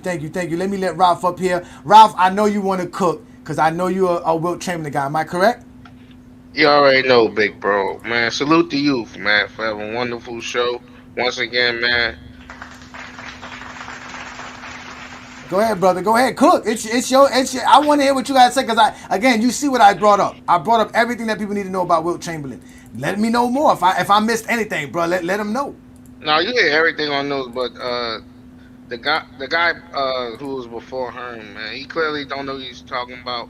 He knew a little bit about what the 8 points and all that, and the 4 points, but he didn't even know the correct series. He was just spitting out stuff to like stick. But anyway, yeah, and now mind you, he's talking about the season where Wilt Chamberlain had that horrible coach that despised Wilt Chamberlain and took Wilt Chamberlain out of the game, or refused to put Wilt Chamberlain back in the game 7 for them to win. But go ahead and cook it, Ralph. Go ahead and yeah, exactly. Go ahead and cook, brother. Yeah, he got injured in game 7, man. Like that was a real physical series, and also like the combined times that Wilt lost to the Celtics, it was a total of 8 points. A total of 8 points all them times he lost to the Celtics, bro. So what are we talking about? He beat up on Wilt and all that. The thing was, well, Bill, why the Celtics were so phenomenal, because their goal was, what Bill said, to let Wilt score and all that. So he outthinked Wilt and all that. His teammates were good, Hal Greer and all that, but he only had a couple of teammates. So it was Hal Greer, Wilt, and Bill Cunningham who was doing everything. Like, come on, bro. No, yeah, he did have some teammates though. He did. It's not like say he didn't have a great team, but again, the schemes were different. The coaching didn't understand him. Like I keep saying, people don't understand how he was misunderstood. Having someone like a Wilt Chamberlain on your team is, you want him to do more than what he does, and then it's easy to blame him. It's easy to say, "Oh, it's your fault." You see what I'm saying? Like that's how it was. Like, you see what I'm saying? Like, he was that misunderstood. But when he did have a good team and he started passing the ball and started playing team games, he won more. Like, what they like to bring up his playoffs, right? We were talking about how he does in the playoffs, right? These are his playoff numbers, right, Ralph? But what they failed to realize is those 160 playoff games that we're seeing here in Wilt Chamberlain's career, majority of them were from 1967 and on.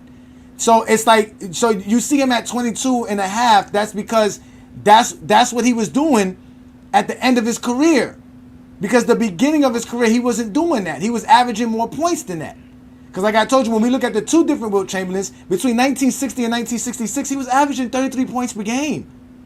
26 rebounds. The huge playoff drop. That's crazy. Like, his highs are so high that his lows are some of the greatest players' highs. No, but mind you, the same people that are telling us that these are choking numbers were the same people that were telling me, right, that this ain't choking numbers. Right? These were the same people. These were the same people doing the same shit. They were saying the same shit. Who was outplaying MJ? Who was the same people? That's why this is so important to talk about, because the Zesty Jeffries want to discredit Wilt Chamberlain when Michael Jordan and Wilt Chamberlain have similar paths. Right, and Mike never went against an all-time great defender, bro. Never had to go with somebody like Bill Russell. Never. Right, or the Nate Thurmans and guys like that. Willis Reed, Kareem Abdul-Jabbar. Right, he went against Magic and them when he was younger, but when it was at prime time, when he entered it in peak, they were holding out the lead. Diseases and Shawn Michaels' back broke. Like, what are we talking about, bro? Again, what we talking about is how great Wilt Chamberlain is. And that's what they can't do. They can't never explain to you why somebody's great. They always got to tell you why somebody has a flaw. Right. His Right? flaw was, free throws. That was it. Free throws. And being a freak of nature. That's it. That's the only flaw he had, was being 7'4". And overthinking sometimes. Nah, he was nice. They said he was nice. What's it called? Bill Russell said the first time he played him, he scored 50 on him. He said there was another game where where Wilt Chamberlain scored 62 on him. And he was like, man, this guy's a problem. And they started going to dinners together. They started hanging out. He started befriending Wilt Chamberlain because he realized Wilt Chamberlain was nice. Man, they said Wilt Chamberlain used to like hold back in a game because he could just like dunk the ball. If you try to block it, he would break your hand. We know for a fact that he broke somebody. He dislocated somebody's shoulder because he was angry. So it's like we again, he was a freak of nature. But I have Young Africa in the back, and I know Young Africa. Let me let Young Afro up, and I'm gonna bring you back. All right, Ralph? Wait, that Michael came from Wilt, so like you said. But thank you, brother. I appreciate it. No problem, man. Thank you so much. Again, y'all hit that like button, hit that subscribe button, become a member of the channel. We got Young Africa, a FYF panelist. He also has his own show. Go ahead and plug in your show, brother, and come with it because I know you ready to bring it. Go ahead, brother. I'm listening. I'm listening. Full court press, man. Look, we're going to be here tomorrow. But look, what I'm about to show you is what we get down and do anyways, man. Look, first off, disappointed, man. Go James Kingdom. A man that calls himself the exposer out here talking to dudes claiming that Michael Jordan didn't face Hall of Fame defense. A joke, man. A joke. This man is talking about Hakeem Olajuwon, one of the greatest defenders of all time, all up in Jordan's era. Hey, I don't even need to say that. Let me cook on what I was going to do. You agree with Ralph? No pushback. I'm disappointed in you, man. You know better. You should know better, man. So I'm disappointed in you. And Hakeem ain't Bill Russell. Hey, Hakeem better than Bill Russell, bro. Don't even talk to me about that. So let me say this, man. Vernon Maxwell was sticking Jordan. Yeah. Okay, but let me say this. To the point that you talking about, right? Great stream. You know how to present an argument. You know how to line that shit up and everything. Hey, real smooth with it. No lie, real smooth with it. But when it comes to exposing, you expose yourself, my brother. This is what's amazing. Look, this is the man in Go James Kingdom that comes here every week, and everything he talks about is about how Jordan ain't the GOAT, right? And now Wilt Chamberlain is above Jordan. But let me say this, as a brother, and all that zesty Jeffrey talk that you be saying, that shit don't work with me because I ain't got him as the GOAT. We know LeBron James is the GOAT. But let me say I know you're not a zesty Jeffrey. That I know. Which means your frontline defense, your go-to defensive stance can't work with me. That's what I'm trying to tell you. So let me tell you this, okay. Right? When it comes to Jordan, the consistent argument that you have had about this man's career has been what competition did he go up against? And you have consistently stated that when it comes to the teams that he went up against, this nigga had the stacked squad against everybody since he gets Scottie Pippen, Horace Grant, Dennis Rodman, Steve Kerr. We know the list, right? Cool coach. All them guys way better than everybody else. So who the hell did Wilt Chamberlain go up against in the 40s and 50s and 60s? When you would talk about the segregation era of the NBA, when niggas weren't even allowed to play up in that shit, how do you gas up all them fadeaways against these white dudes that can't contest shit? And you talk about these short ass white boys. You get up in 50. Please explain how that is impressive, bro. Please. That is completely impressive. And again, let's explain this. You're right. It was the 50s. Oh my God, I agree with you. 50s America was horrible, especially for a black man, especially for black folk. I agree with you, right? We know the league had a rule where you had a limited, 4 players that had to be black on your team till like 1962 or 63, I believe it was around that time. So before then, you only had like maybe 1 black guy on your team if you had a black guy on your team. I agree with you. That's not the point. The point is that Wilt Chamberlain wasn't what they called the goons back then. Back then, they used to call you a goon because you were just a big man on the floor. You was a Frankenstein. You didn't. They called you a Negro, man. But go ahead. Yeah, okay. Yeah, right. Negro. Yeah, okay. Right. It was something similar to that. I'm going off of some old history stuff. I've been doing my research, right? So when Wilt Chamberlain entered the league, he changed the idea of how skilled the players should be and can be. He changed everything. They had to change the rules. They had to change how the game was played to fit him. That's how great he was. So that, like, you can't use the competition because at the end of the day, he did have tough competition because the league within itself was making it competitive to keep Wilt Chamberlain from dominant. Then he had to face the greatest franchise that would ever existed as far as the dynasty goes. Boston Celtics at that time, and I believe the Knicks, Detroit Pistons, I believe were the key corner franchises of the NBA. Okay, right? No, hold on. Let me just get to that first point that you said. So, Okay, go ahead. Because they had to limit Wilt Chamberlain and change the rules because he was so dominant, that proves that he had competition. Hey, I don't understand the logic, and that don't work with me. No, Hey, I said that I said the league created competition for him. Did he have competition as far as what? What do you mean by competition? Was there anybody like him? No. Hey. What do you mean?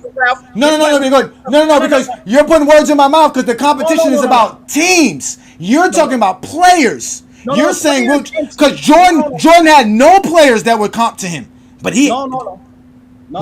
This is not what we're talking about. No. Okay. You know what we're talking about when we say competition. First off, there's the level of players that you go up against, and then there's the team as well as constructed. A team in the Boston Celtics, a great team, and when he went up against great teams, he could not get over the hump. I'm not holding it against Wilt Chamberlain that he didn't win championships against the Boston Celtics. What I'm saying to you is when we define his greatness, right, and we define his dominance, that is measured by how much he dominated the competition. And statistically, is what I'm talking about. And that's an individual trait. And now don't stop me. Let me cook. Because when it comes to Wilt Chamberlain's statistical greatness, there are questions. 48 minutes a game in the 60s and shit in the 70s cannot happen in the modern day, which is why we need to adjust the numbers. And so what do? We adjust the numbers to the per 36 minutes per game like he would have been doing in the modern era where you're not running up and down the court and getting 120 possessions, Ajani. You know that. Hey, if LeBron got 120 possessions per game, what the hell is LeBron's numbers look like? He's dropping 40-point triple doubles every season of his prime. So let me tell you something, Ajani. When you measure and per 36's numbers out for his whole career, Wilt Chamberlain averages 23 points per game. 23 points per game. His highest points would have been 37 points per game. He looking like James Harden, Kobe Bryant prime numbers. And that is at his peak. That's when we adjusted to what? To the modern era. So when you measure it and you understand that the only greatness and the only argument that he actually does have, Wilt Chamberlain, in terms of all-time Hall of Fame GOAT conversation is what?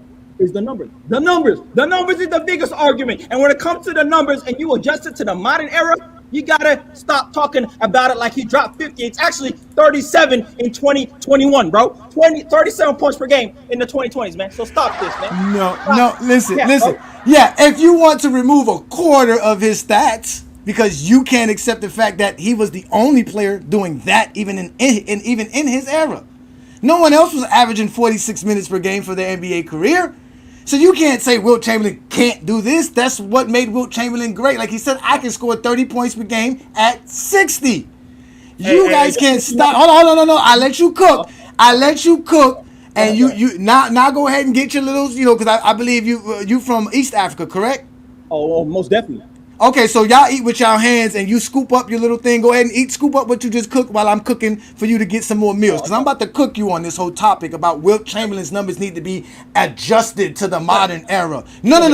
The modern era needs to adjust to what Wilt Chamberlain did. Can you play 48 minutes? We got guys complaining about guys. Load management. This is a soft era. They don't even want to play the games. Well, this man said, I'm not getting out of a game. And I'm going to be doing it again tomorrow night, the night after that. And whatever games y'all got me scheduled to do, I'll be at every game. And I will score 50 points per game doing it. Like, that's dominance. Like, you are not going to adjust no numbers. We're going to have to look at that and say, that's why he's Wilt Chamberlain. That's why he stands aside from everybody else. If you want to put him separate because how different things was, I agree with you. It could be a different thing. Him and Bill Russell are actually separated from the panels of everybody else because the way the game was played, how the game was just fresh and it just started. It was the beginning of what we know as the NBA. But at the end of the day, we're not going to cut his minutes to 36 minutes per game. Kobe can't play 45 minutes per game. LeBron can't play 45 minutes per game. Michael Jordan can't play 45 minutes per game. Wilt Chamberlain can, and I think he could have did it in the 90s as well under that slow pace. You're asking him to play, he was playing 120 possessions running up and down. Now you're asking him to play at 90? He's going to dominate, like he says. I don't need no rest. I'm going to run up and down and dominate the game because I can do everything on the basketball court. No one can stop me. There's not going to be an individual on this basketball court that can stop me. I can shoot from the perimeter. I can do it. That's not capping. That's facts. No, you know what's cap about that? No, he did do that. You know what's cap? That he's the only one. Let me tell you some facts about that era. Elgin Baylor averaged 40 minutes per game for his career. He peaks at 45 minutes per game in 1960 to 1961. So when we talk about what you could do in that era, there was multiple players. And if I looked at it any further, I would find multiple players that average over 40 minutes per game, which shows that it's not that Wilt Chamberlain is such a supreme athlete. You know what your stamina is based on? The competition. If I'm running up and down the court and these niggas can't catch me and they ain't athletic like me, yeah, I would do that all day, dog. Yeah, if I play some 10-year-olds on the court, I'm averaging 50 points per game and I'm playing the whole game because they ain't doing nothing, bro. So let me tell you something. Hey, hold on. And you haven't addressed my point. Yeah, so all that. I did. Y'all always say address your point. Let me ask you this: when was the last time in the NBA where half of the shooting guards were in Kobe's era or Michael Jordan's era were Hall of Famers, like Wilt Chamberlain was, where half of the centers or more were Hall of Famers? Hall of Famers. Yes. Hey, first off, when you start when you're starting a league, there's going to be certain players that are Hall of Famers. Now, if you looked at the Hall of Famers all across the board from all eras, you would definitely know that Wilt Chamberlain's era would have the weakest Hall of Famers of all time, nigga. So don't even He got Bill Russell. He got Nate Thurman. He got Willis Reed. None of those guys are weak. You got George Mikan, my nigga, who wasn't doing shit out there. No, George Mikan wasn't even in the league then. You're talking about a guy that played in the 50s. George Mikan played in the NBA when they didn't even have an MVP. So we can't even talk about George Mikan. We're talking about the 60s. We're talking about the 60s. There's Embry. There's a bunch of guys who were straight up Hall of Famers, legends in the game of basketball, real guys who can play the game. Have you seen what Nate Thurman could do? Have you seen what Willis Reed can do? Like, what are you talking about? Solid players, but when we talk about the competition and how we measure it to now, it's not even a comparison. Hey, first off, let's just on this point. You have often cooked errors about competition. So how just magically the 90s weak, the 80s weak, but then because the 90s had weak teams. No, hold on. Let me ask the question, bro. Don't finesse it. Let me just ask the question. How is the 80s weak? How were the 90s weak? But when we go back to the 70s and 60s, somehow it became a dominant, strong, competitive era. How, bro? How do you explain that? I'm going to explain that very easily, very simple and plain. Like I told you and like I told everybody else, the 60s had the toughest era because it was a compact league. You're talking... Hold on. It's a compact league. I'm gonna let you go for a second, Africa, so I can bring up some other folks behind you. I appreciate you, Africa. Y'all know to follow Young Africa. I know you running from this, man. You got to, man. I know. No, I got you. It ain't running. I'm gonna expose you right here. I'm gonna expose you right. I ain't even done yet. You let Hold on. I'm gonna expose you here again. The 90s was weak because of the teams. The fact that there was a bunch of teams spread out and a bunch of players spread out is why the 90s was weak. That didn't exist in the 60s. The 60s had 3-4 Hall of Famers on each team because the league was compact. If I took the 30-team league of today's NBA and compacted the 15 teams, how good is the league? That's the 60s. That is the 60s. And that's what Wilt Chamberlain talked about when he was saying how the 90s was weak and why the competition of the 90s was weak. This is Wilt Chamberlain explaining it. But I don't see that basketball is necessarily crumbling when you talk about some of the problems. But before we take the break, in your book, Who's Running the Asylum, you talk about a number of issues. Are there any solutions that you can rattle off? Oh, yeah, but you say, when I say crumbling, you mean to think it's just parity? There's 8 or 9 teams out there last year who played 300 ball and less. I've never seen that when I was a player. That if that's not crumbling, I don't know what is crumbling. You understand? So yeah, there is a way to have a solution. When you have new teams coming to the league, give them a chance to have better people on their team. They have a grab bag situation, which they throw in the 3 or 4 worst guys from each team into a grab bag, and one guy is picked to be on each of the teams, the new teams. Well, how about only being able to hold 5 guys back on each team and give something good in that grab bag so the new teams can start off with some good players. And that's one way to solve some of the problems of non-parity. So that's what I'm talking about, competition. That's what we mean when we talk about competition. It's about the teams, not the players. You guys keep going back to players. That's what Mac did a couple weeks ago when he was trying to bring up how Shaq was better than most of the guys in the 2010s. So obviously Jordan had comp. We're not talking about players. We're talking about teams. We're talking about a team that won 8 straight NBA championships. They had to go through a few game 7s to do it. It wasn't like they were just running through teams. And matter of fact, the Boston Celtics didn't even have the best record of the 60s. It was Wilt Chamberlain's 67 Sixers. It goes to show you how there were so many great teams of that era because there were so many good players on one team. Every team had 4 or 5 good players. Not like in the 90s where every team only had 1 good player and a bunch of role players. That's why back then you had a bunch of guys who could put up 30 points per game. You didn't have that in the 90s. Since y'all want to bring up competition, you had a bunch of teams that could win 60 games in the 60s. You didn't have that in the 90s. I'm sorry, 65 games. Right? So that's what we're talking about competition-wise. There was no competition in the 90s because the league was expanding. And like he said, when the new teams were being involved, they were giving them crumbs. You had teams like the Vancouver Grizzlies who couldn't win 20 games for 3 years straight in the 90s to end the 90s. The Raptors, all these teams, and what ended up happening in the NBA, it got so bad in the 90s that when the expansion team came in the 1996 season, they couldn't have a first-round pick for the first 3-4 years in the NBA. Because when they let the other teams like Miami, the Timberwolves, the Hornets, and what's the other team I'm missing here? Those 4 teams that came in the late 80s and early 90s, those teams were getting the high draft picks. They were getting Shaquille O'Neal, Alonzo Mourning, Larry Johnson. And other teams were crumbling because now all the expansion teams are grabbing up all the great players out of college. Where are we going to get good players from? How are we going to get good players? Where are they coming from? Oh, you know what?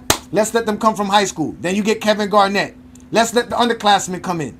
Let's go get some French players. Let's go get some European players. That's what the 90s was about. You didn't have to do that in the 60s.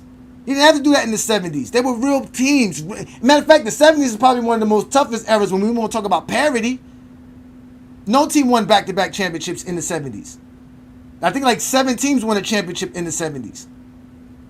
Like, again, y'all want to talk the game of basketball, but all y'all want to do is nitpick. I'm going to let you back up. Young Africa. I'm going to let you back up. Let me let Brandon up because Brandon got something to say. Shout out to Wall Street, Brandon.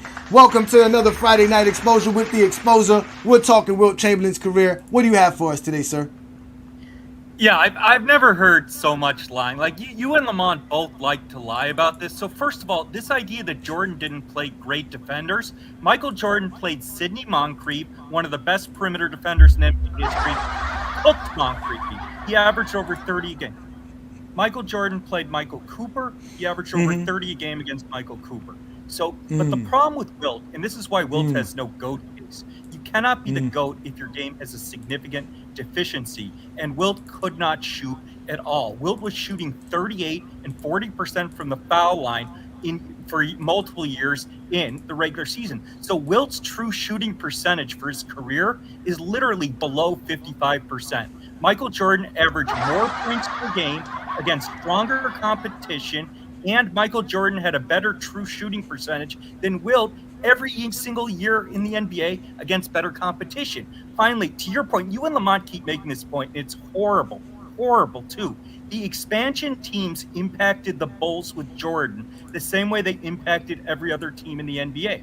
There were more contenders and more 60-win teams in the 90s than the 60s, but the Bulls were only a 2-star team with Jordan. It was Jordan and Pippen. So the best teams in the 80s, most of them had 3 Hall of Famers. The Lakers had Kareem, Worthy, and Magic. Boston had Mikal, Parrish, and Bird. Philadelphia had Dr. J, they had Dawkins, they had Maurice Cheeks, and they had Moses Malone. The Bulls were a 2-star team. So the Bulls were impacted by the expansion teams exactly the same as everybody else. The Bulls didn't have a super team like the great teams in the 80s. So Jordan cooked elite defenders like Cooper and Moncrief. Jordan was even better as a scorer in the 80s and the 90s, even against elite defensive teams and against teams before the expansion era. It's just, this is casual bullshit.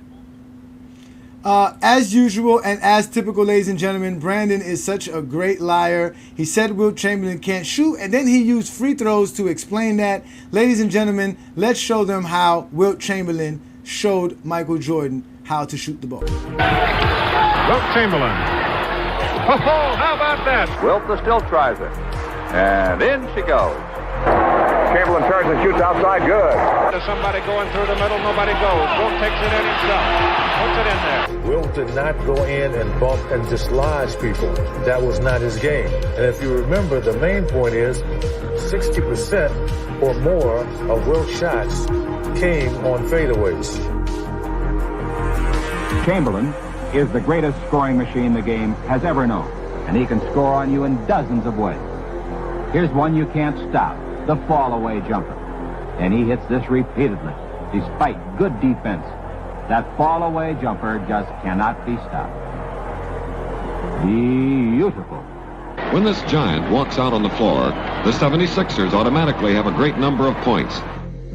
Unbelievable shot, Keith. If he gets that close to the basket, I don't see how anyone can stop him. I think with his... Again, ladies and gentlemen, he brought up true shooting to explain why Michael Jordan was a better scorer than Wilt Chamberlain, although he wouldn't use the same numbers if we were talking Jordan LeBron James. Competition too. If we were talking LeBron James and Michael Jordan, he wouldn't want to use those same numbers. Here's Wilt Chamberlain just fucking around, shooting the ball, making hook shot 3-pointers from the corner. I'm going to tell you something. As bad as it looked, you didn't miss by that much. No, it was on top of the ball. You see me make 2 in a row. No, I had to FYF. There you go. I'm good for 5 hours.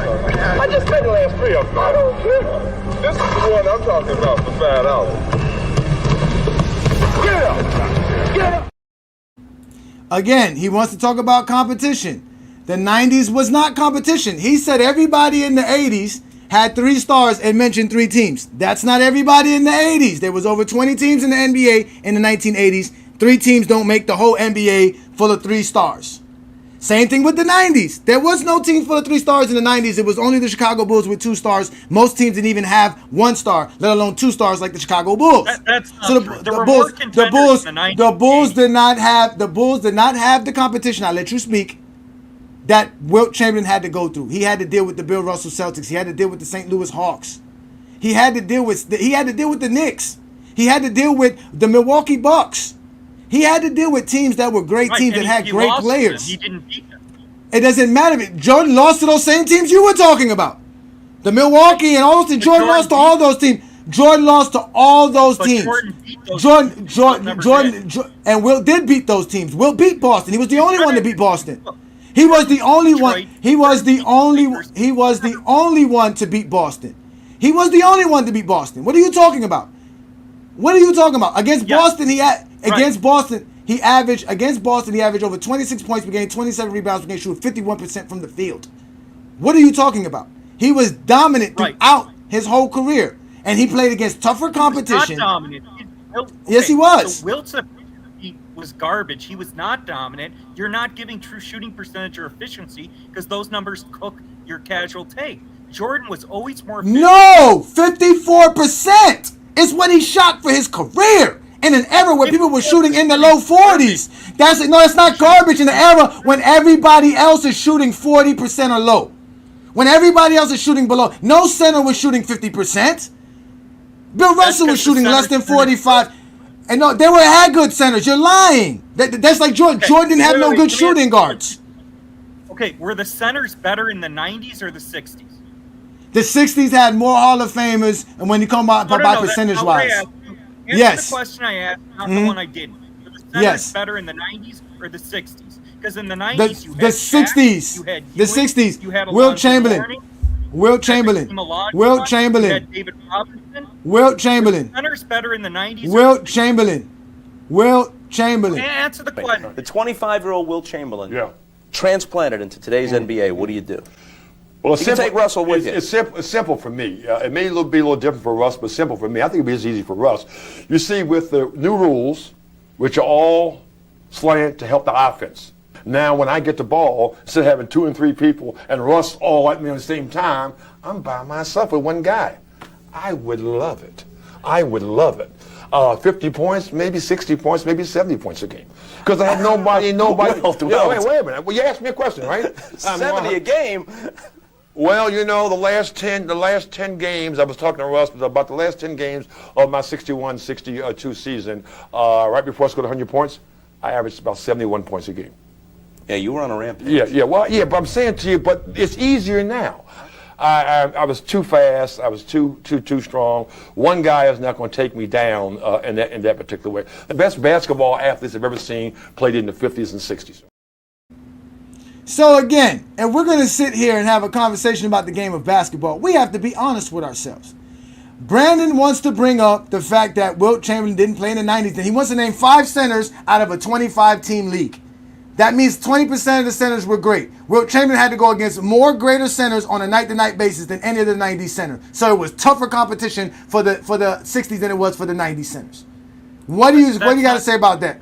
That's what it is. Okay, right, but here's the point you're missing, is that the talent pool for basketball in the 80s and 90s was far bigger than the 60s because there were so many more players, particularly black players, who played college basketball in the 70s, 80s, and 90s than there were in the 50s or 60s. So the talent pool was far bigger, even though there were more teams as well. And so when you look at Wilt's numbers, points per game and efficiency, the 90s centers shit on the 60s centers. David Robinson, Hakeem Olajuwon, Shaquille O'Neal came into the league in 92, 93. He was in his prime just as long in the 90s as he was in the 2000s. And yet the top centers in the 90s are all more efficient than Wilt against better talent with more restrictive rules. Jordan averages more per game. Who's more efficient than Wilt? Who is more efficient than Wilt?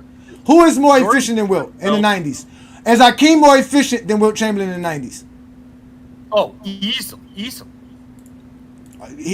What is Hakeem Olajuwon's field goal percentage for his career, sir? I don't have that off the top of my head, but it's much. So how do you know that it's easily Hakeem Olajuwon if you don't even know the numbers? Hakeem Olajuwon was an excellent free throw shooter. Wilt couldn't shoot free throws at all. I said field goal percentage. Again, I'm going to ask you a very simple question. What is Hakeem Olajuwon's? Why you don't care about? Okay, all right. So let's go to this. Let's go to this then. True point percentage also includes 3-pointers, but you want to add the 90s guys. Let's do this. So if the 90s talent pool was wait. If the 90s pool was so talented and so much greater than the 60s, are you willing to accept that the 2010s talent is greater than the 90s? No, the 2010s was complete trash. See, you heard that, ladies and gentlemen. You heard that. You heard what that man just said. You heard what that man just said. You heard what he just said. Just to give you reference, ladies and gentlemen, Wilt Chamberlain shot 54% for his NBA career. Hakeem Olajuwon shoots 51% for his career. He is not more efficient than Wilt Chamberlain. He wants to bring up true shooting because that's his only argument when he doesn't use true shooting in any other argument when we're talking about players. I've had this man up countless times to talk to me. He has never mentioned how true shooting is an important number for him. Never mentioned that. Now he wants to use true shooting to tell us why Wilt Chamberlain is not more efficient than Hakeem Olajuwon and anybody in the 90s. And mind you, he won't accept it if we tell him LeBron James has a better true shooting than Jordan. He won't accept that. That he won't accept. This is why this is very necessary for me to do the things that I do. This is why you have to hit that like button, hit that subscribe button. Let's let him continue to lie because I like his lies. Go ahead, continue to lie, Brandon. Go ahead. I'm going to completely cook. So first of all, Hakeem Olajuwon has a better true shooting percentage than Wilt. And to your point, when you say, well, you can't compare because of the three-point shot, the centers in the 90s were not shooting threes. David Robinson didn't shoot threes. Ewing didn't shoot threes. Hakeem didn't shoot threes. And so Hakeem Olajuwon played far better competition in the 80s and 90s. He played Kareem. He played David Robinson. He played Ewing. And by the way, he dominated them all too. So Hakeem is more efficient. And I always use true shooting percentage. I'm a very consistent person. Who's more efficient, LeBron or Jordan? Who's more efficient, LeBron or Jordan? Jordan, when you adjust for defenses and era. You have to adjust efficiency for era. You cannot look at efficiency without looking at it relative to the era. And quickly, you in Young Africa cooked yourself. Hey, say another motherfucking word and this shit is over. And I ain't playing, nigga. Sit your ass down. Bruh, these motherfuckers are just, listen to that. I'm not gonna sit here and let you talk about this and just lie. I asked you a simple question. You don't even want to adjust the errors. Adjust the errors for Wilt Chamberlain then. Adjust Wilt Chamberlain's error. Compare his true shooting to that era. You can't talk the game of basketball. You guys are the worst of the worst, bruh. And this is why you are infamous in the dugout, bruh. For real, you are the most... I don't even know what to say about you, Brandon. Sit your punk ass down. That old bullshit. Like, legitimately, you just come up with anything just to have an argument, bro. What the fuck is that? Why would you just come up with an argument, bro, just to have an argument? What the fuck you doing here? If you can't take it, sit your ass down. I need y'all to do me a favor. I need a picture of Brandon so that I can put Brandon permanently right here with Michael Jordan in the dugout. He deserves to stay in a permanent position in the dugout. The man literally just said true shooting matters. Why Wilt Chamberlain is not better than Hakeem Olajuwon? He wants to stick to true shooting. He wants to say he's cooking me because of true shooting. That is his argument. He wants to go to true shooting. I asked him a simple question. Who's the better player, true shooting wise, LeBron James or Michael Jordan? He couldn't answer the question. He brought up some other nonsense. This is why you get put in the fucking dugout with all the rest of you zesty Jeffries. Sit your punk ass down. That old bullshit. I can't take it. I really can't. I'm going to put the link up again because I want to have a conversation with somebody who can have an actual basketball conversation. This man just wants to hate on Wilt Chamberlain. There's nothing to hate on. The man is great. The man said true shooting. He never uses true shooting ever. And he wants to use true shooting. Let me let Ralph back up because Ralph's been patient. Ralph, can you please cook these people, man? Because they don't know nothing about no Wilt Chamberlain. I'm dropping nothing but facts. And all he doing is sitting here lying here. That's all they do is lie. Hey, man, if it, like you say, the zesty Jeffries, man, when they don't go in their favor, man, they just make up stuff, man. Don't make no sense. Then Young Africa always want to adjust numbers. Like, no, like you said, they got to catch up to Wilt and what LeBron and them guys in that tier do. Like, exactly. The numbers are the numbers. You can't sit here and say, well, he played 36 minutes. He wouldn't. How do you know that? We don't know this. We don't know what Wilt Chamberlain would have did. For you to sit there and say he has to play 36 minutes because the rest of the guys were playing 36 minutes, no. Like, he played the game the way the game was supposed to be played. The game was true back then.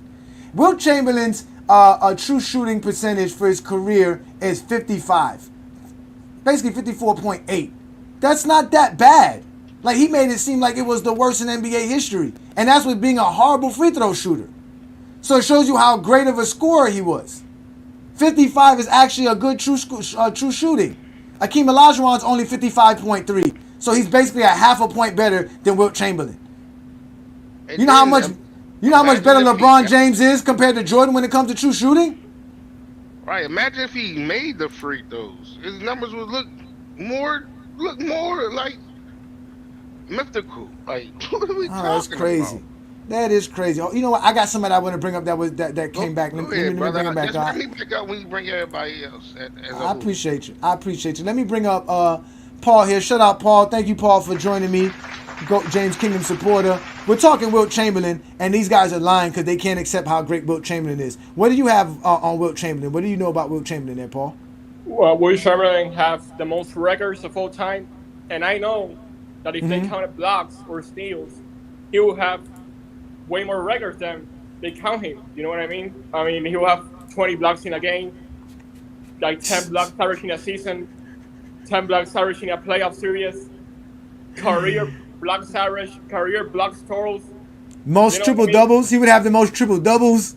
Quadruple doubles. All of that. Can he have a quintuple double? Quintuple double. He have, I believe, 53 points, 32 rebounds, 14 assists, 24 blocks, and like 11 steals in a game. I believe that was a quintuple double he have. That was the the best. It's the greatest. Yeah, I mean, there's nothing as far as stat wise, we all know why Wilt Chamberlain is up there. But even with his accomplishments, like I said, the fact that he has all these accolades, the fact that he has all these achievements that go along with it, it's not like he's just out here just doing nothing and then they try to discredit him by talking about his errors week. Well, then isn't that the same thing we say about Jordan? And these are the same people that want to prop up Jordan. See, the difference is that I don't, what's it called? I don't knock Jordan back or nothing like that. I don't prop up nobody. That's what they do. At the end of the day, everybody that I call great is in my top 5. LeBron, Wilt, Jordan, Russell, Kareem. Those are the greatest players to ever play the game of basketball. But for some reason, anybody who has Michael Jordan as number 1 don't have Wilt Chamberlain nowhere near their top 5. And they have Kobe Bryant up there. Like, how the hell Kobe Bryant better than Wilt Chamberlain? In what world? In what universe? That makes no sense because Kobe Bryant doesn't have better stats, doesn't have better achievements, accolades. No, he doesn't have better anything than Wilt Chamberlain. He only shoots better free throws or mid range. And only free throws. We can't even say mid range because from the stories, 60% of Wilt Chamberlain's shots came from mid range, and he shot 54% for his career. So we can easily say he was shooting well from the mid range.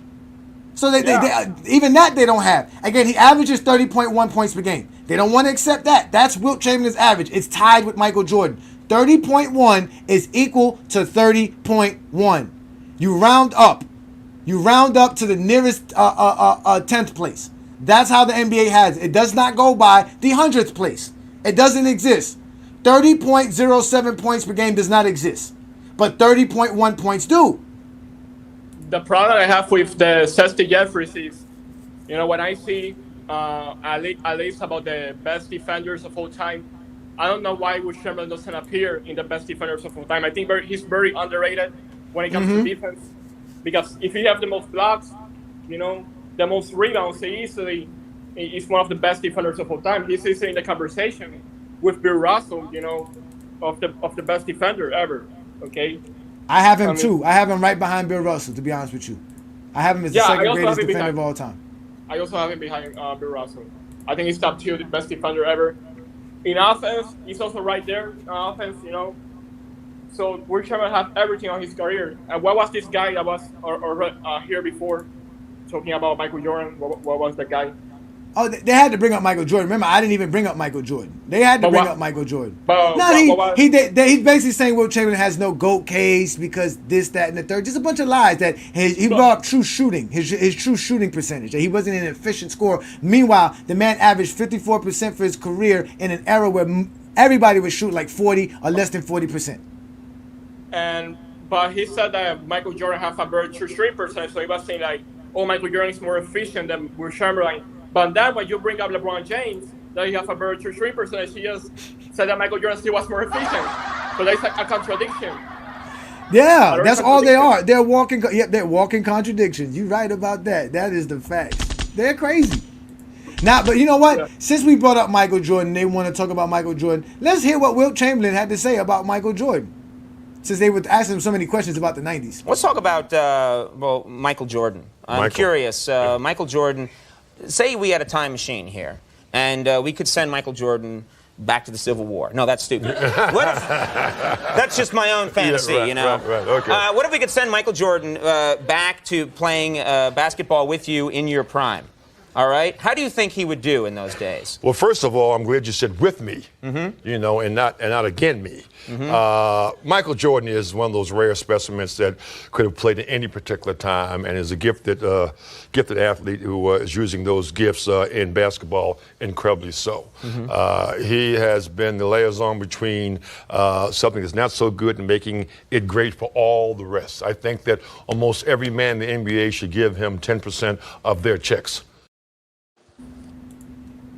So, you hear that. That's Wilt Chamberlain giving Michael Jordan his praise. But as usual, we got zesty Jeffries like Brandon Katz saying Wilt hates Jordan because he's jealous of him. Wilt's not jealous of nobody, man. Wilt Chamberlain is Wilt Chamberlain, man. I don't understand these dudes, bro. They are, and again, as great as Wilt Chamberlain is and as great as his career is similar to Michael Jordan, I don't see why they hate on Wilt Chamberlain other than the fact is that, yeah, Wilt Chamberlain was the true GOAT of basketball until LeBron James came. And also Wilt Chamberlain, I want to say something, you know, they like you said before, they have to adjust to Wilt Chamberlain's era because of the 48.5 minutes a game he played in a season. He played like 45.8 minutes in his career per game average. He played literally almost every minute in a game. So his stamina and endurance is unmatchable. It's not comparable at all. Yeah, you know what I mean? He's not. Again, that's why I called him that. Yeah, he's a physical specimen. His physical abilities, you know what I mean? Yeah. Are not comparable. Oh, his strength, his speed, you know, his weight. He's very fast. Okay, he's very fast. I believe he did like 4.7 seconds. I believe 4.7 seconds in 100-yard dash. He beat Jim Brown. No, Jim Brown, the football player. He beat him in running, I believe. And then Jim Brown dared him in a rematch, and Wilt Chamberlain beat him again. Yeah. No, Wilt Chamberlain was a freak of nature, man. He was, and like I tell people, he was as big as he was still a normal person. He can do everything just like the normal human being, but just great at it. He was fast. He could jump. He could run. He was strong. He had good hand-eye coordination. He can have a soft touch to where he can finger roll. Like, he just did everything great. And check out Brandon here. By GOAT James GOAT James has no explanation why Shaq isn't ahead of Wilt and top 5 all time using his own criteria. I can explain that easily. Paul, you got any last words so I can keep exposing Brandon Katz here? Well, I mean, Wilt Chamberlain is way more dominant than Shaquille O'Neal. He's way more dominant than him. Facts. Okay? Shaq, in a one-on-one game, Shaq have no probability of beating Wilt Chamberlain in a one-on-one game. Wilt Chamberlain will have destroyed Shaquille O'Neal in a one-on-one game. He has a 48-inch vertical. His hand, Wilt Chamberlain's hand in a video is up on the top of the backboard. You know, he jumped and blocked the shot, and he's on the top of the backboard. So I mean, and he also in a one-on-one game with Magic Johnson, I believe, he blocked every single shot. Every single shot, he blocked him. Yeah, he was defense alone makes him greater than Shaq. Shaq was nowhere near the defender Wilt Chamberlain was. Let's play some Wilt Chamberlain footage here. Yeah, let's play some Wilt Chamberlain footage. Either offense. Thanks so much, Paul. Again, let's play some Wilt Chamberlain defensive footage so they can know how great defensively Wilt Chamberlain was. Great shot by Chamberlain. Jones, 3-on-2. Russell, blocked by Chamberlain. A great block by Chamberlain. 2 great plays by Wilt Chamberlain. Now let's watch his defense. He's going to challenge Wilt. He does. Wilt fly swats it right down his throat. Jumps it up over Wilt. Wilt blocks it. That's 4 block shots for Chamberlain. Chamberlain blocked it. Great play by Chamberlain. Chamberlain gets the ball. Nice play. Trying to get it up over Chamberlain. He drives it down his throat. The Heinz, and he's deep. Blocked by Chamberlain. He switches to Krebs. Blocks the shot. Sam Jones. Good block by Chamberlain. It's a 3-inch height advantage. Chamberlain got just enough of it. Havlicek blocked, and Chamberlain has the rebound. Going to drive over Chamberlain. Wilt slaps it out of there. Good block by Chamberlain. Penetrates, gives to Jackson. Chamberlain blocks it. Put it up again. Chamberlain slaps it out. That's 7 times Wilt's blocked shots tonight. And then on Wilt puts it up. Wilt knocks it down. Man, Wilt Chamberlain is way better than Shaquille O'Neal. Okay, it's not even close. It's not even close. Because again, when we did our GOAT James Kingdom, we have the greatest criteria that exists in any basketball circles. There's no one who has a criteria like us. We include everything, including your true shooting percentage, Brandon. All right? Shaq ended up being in the top 10, but he did not land the numbers Wilt Chamberlain landed. Wilt Chamberlain is, again, easily a top 5 great player of all time. Even when I did my own, which was recently, my top 50 list, you see where Shaquille O'Neal ended up, and you see where Wilt Chamberlain ended up. This is just going off of the players' stats, accolades. This is just going off of what they did for their career. Shaq was never as dominant as Wilt Chamberlain was. Shaq never led the league in rebounding. Shaq never led the league in block shots. Shaq only led the league in scoring twice. Shaq never averaged 30 points per game in an NBA season. What are you talking about? Shaq was playing against centers like Sean Bradley, George Mirison, Ostertag, Irvin Johnson. There was a lot of bum centers in the NBA in the 90s, bro. They like to mention the same ones. David Robinson, Akeem, Zoe, Shaq. But they don't mention that there was 20 other bum-ass centers throughout the 90s. And Shaq didn't dominate none of those guys. He barely dominated against David Robinson and them because we have footage of that as well. He couldn't even beat against David Robinson. So how was he that dominant? Wilt Chamberlain was way more dominant than Shaquille O'Neal, by far. And if you're an objective fan like we are here in GOAT James Kingdom, you can easily see that. Shaq don't have these numbers. Shaq don't have these kind of achievements and accolades to his resume. He doesn't have it. You think Shaq is the most dominant player in NBA history. He's not. The most dominant player in NBA history is easily and will always be Wilt Norman Chamberlain. No one will ever be as dominant as him. That's why he's Thanos to me.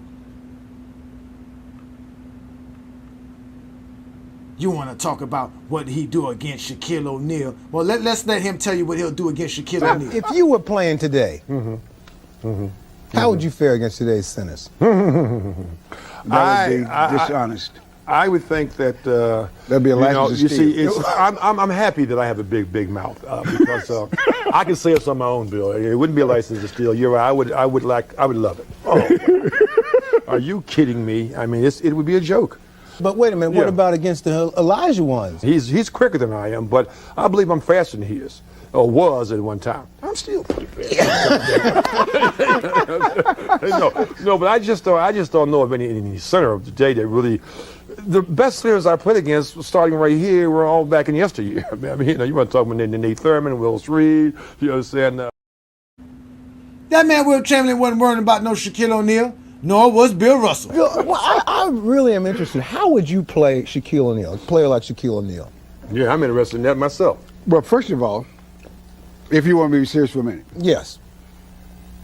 I would make him play horizontal as much as possible.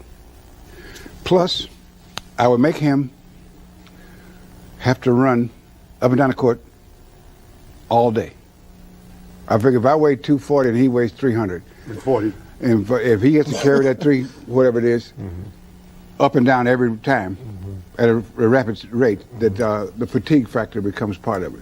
You know, you take guys out of your comfort zone. I wonder how Bill would play someone as big and strong and as fast as Shaquille. And he's right. You know, first of all, you just find the things that he does the worst, and those are the things you try to make him do the most. So he just answered the question for you. Yeah, I did it in a much shorter, more succinct manner. Yeah, he's far more articulate. Yeah, man. The man will dominate the game in any era because he knows how to play the game of basketball. Brandon, you don't know how to talk the game. You just sat here and gave me Shaquille O'Neal's field goal percentage. Why didn't you use his true shooting percentage versus Wilt Chamberlain? Why didn't you use his true shooting percentage? Why did you go to his field goal percentage efficiency? Why did you do that? Why did you change it up? Is there a reason why you didn't want to use Shaq's true shooting percentage? Why did you want to use Shaq's true shooting percentage? But that's what you guys do. You don't want to talk the game of basketball. You just want to find reasons to just think why somebody's better than the next guy, and you don't use that consistently across the board. Let's let Wilt Chamberlain continue to tell y'all why he would dominate that era. The 25-year-old Wilt Chamberlain transplanted into today's NBA. What do you do? Well, you can take Russell with you. It's simple for me. It may be a little different for Russ, but simple for me. I think it'd be as easy for Russ. You see, with the new rules, which are all slant to help the offense. Now, when I get the ball, instead of having 2 and 3 people and Russ all at me at the same time, I'm by myself with one guy. I would love it. I would love it. 50 points, maybe 60 points, maybe 70 points a game. Because I have nobody. Wait a minute. Well, you asked me a question, right? 70 a game. Well, you know, the last 10 games, I was talking to Russ about the last 10 games of my 61-62 season, right before I scored 100 points, I averaged about 71 points a game. Yeah, you were on a rampage. Yeah, but I'm saying to you, but it's easier now. I was too fast. I was too strong. One guy is not going to take me down in that particular way. The best basketball athletes I've ever seen played in the 50s and 60s. Yes, indeed. Wilt Chamberlain. One of the greatest players to ever play the game of basketball, hands down. You want me to name a season where Wilt Chamberlain had better than Shaq's playoff run? The 1967 season, where Wilt Chamberlain averaged 22 points per game, 29 rebounds, and 9 assists. Not to mention he was probably averaging 10 blocks per game and like 5 to 7 steals per game. That's the season I'm going to give to you. While he was shooting 58% from the field in the playoffs. That's what, and he beat the Celtics. That's what I'm going to give to you, Brandon. Again, you don't know the game, bro. You don't know. You just out here picking seasons like that makes Shaquille O'Neal better. Matter of fact, let's let Wilt Chamberlain give you some more ideas of how he used to play compared to how the 90s is and how completely different the eras were. Now, what would his playing style, how would that have translated back then? Well, his playing style is he's 6'7" and he's like 197 pounds. Mm-hmm. Coming into what we call our domain, the pivot for us big guys, would not have been very wise of Michael, you know, if he was playing during our time. So we would say, Michael, you know, as long as you do all those fancy things outside of where we are, that's fine. So it wouldn't have been good for Michael. Really? No. You think he'd have been crushed, is what you're saying? I don't think. I know he'd been crushed. Really? He just wouldn't have worked back then? No, he would have came in there once or twice. What about the 360-degree whip-around dunk? What would people have thought of that at the time? Well, you know what? I'm glad you said that because, you see, the mentality of the fan today is wonderful, and they've learned to accept showbiz. Right. And Michael is the epitome of showbiz, along with that great talent. During my time, if you did a 360, first of all, the opposition would take it as an insult that you would try to do something like that against them. The coach on your own team, if you weren't at least 90,000 points ahead, would bench you. And the fans would look at you like, well, he's the biggest hot dog in the world. So you're saying Michael Jordan back then would have been on the bench the whole time? Absolutely, you know, being considered a hot dog. Think about that. And that's the truth. Really? But now in Chicago, if he doesn't give you one of those 360s you're talking about, right, even though their team is 90 points ahead, right, they're looking for something spectacular. The fans will turn on right, you. You're right. Back then it was more about teamwork, working together. Absolutely. What's happened to basketball? See? Again, the man's spitting nothing but facts. He's spitting nothing but facts. It was a different game back then. There was no such thing as backing down, dribbling like Charles Barkley was. You didn't do that. The ball had to move. You had to play team basketball. You had to know how to score quickly. You had to have the skill to play back then. Because the game was at its purest then. Like he said, Michael Jordan would have been on the bench. Because nobody was trying to see that. In fact, he's right about what he's talking about when he's talking about in Chicago that if Jordan's not doing one of those moves that people would think that it wasn't a good game. Because recently I was talking to Chilltown, shout out to Chilltown Sports, and he was telling me, or he wasn't telling me, but he was telling us during his show that when he went to go watch Michael Jordan play at a young age, that Michael Jordan had a good game, but Michael Jordan didn't have no spectacular dunk, or he didn't do nothing spectacular in the game. Although Jordan had close to 30 points, they were like, they left the arena like, man, that was horrible. They wanted to see Michael Jordan do all the phenomenal stuff that Michael Jordan used to do, but you couldn't do that back in those days. They didn't allow you to dribble between your legs, throw the ball behind your back. When Cousy was doing the things that Bob Cousy was doing, they were frowning on him for that. They were saying that's showboating. Like, that's not how the game was played back then. It was a different era. That's why when he said that if he was able to play in this era, the 90s era, it would have been completely different. We would have saw another crazy type of Wilt Chamberlain. There's no way Wilt Chamberlain's not averaging 40, 50 points per game in the 90s. I'm sorry, y'all. I'm sorry. I can't. Ralph, they don't accept it, but Wilt Chamberlain's that dude, bro. He's just that dude. He would have had the same dominance. He would have been as dominant as ever. Let me bring up. What up, Travis? Thank you for joining me. As we talking Wilt Chamberlain's greatness. Shout out to True the King. Y'all know to check out True the King on the crossover and other platforms on FYF. Let's see what he got to say. Since Wilt Chamberlain cooked Jordan in a debate on who's better on the 50th anniversary banquet. He did. He did. Remember, they said Jordan never argued about being the GOAT, but he spent a whole banquet arguing with Wilt Chamberlain about who was better. Not to mention he puts the GOAT symbol on his shoes.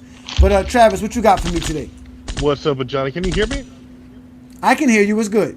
Awesome. Hey, man. I'm at work, so I'm going to be pretty brief, but there was just a cavalcade of bad takes. I would have jumped in and cooked Brandon if I could have gotten away, but I mean, when he asked you want to talk shit about Hakeem versus Wilt's efficiency, and you don't even have Hakeem's actual field goal percentage on deck. It's 50.7, dude. I just had that off the deck. And, like, you're not going to just sit there and say he was worse and, like, get cooked when the guy turns around and asks you what he was, and he wants to adjust for error.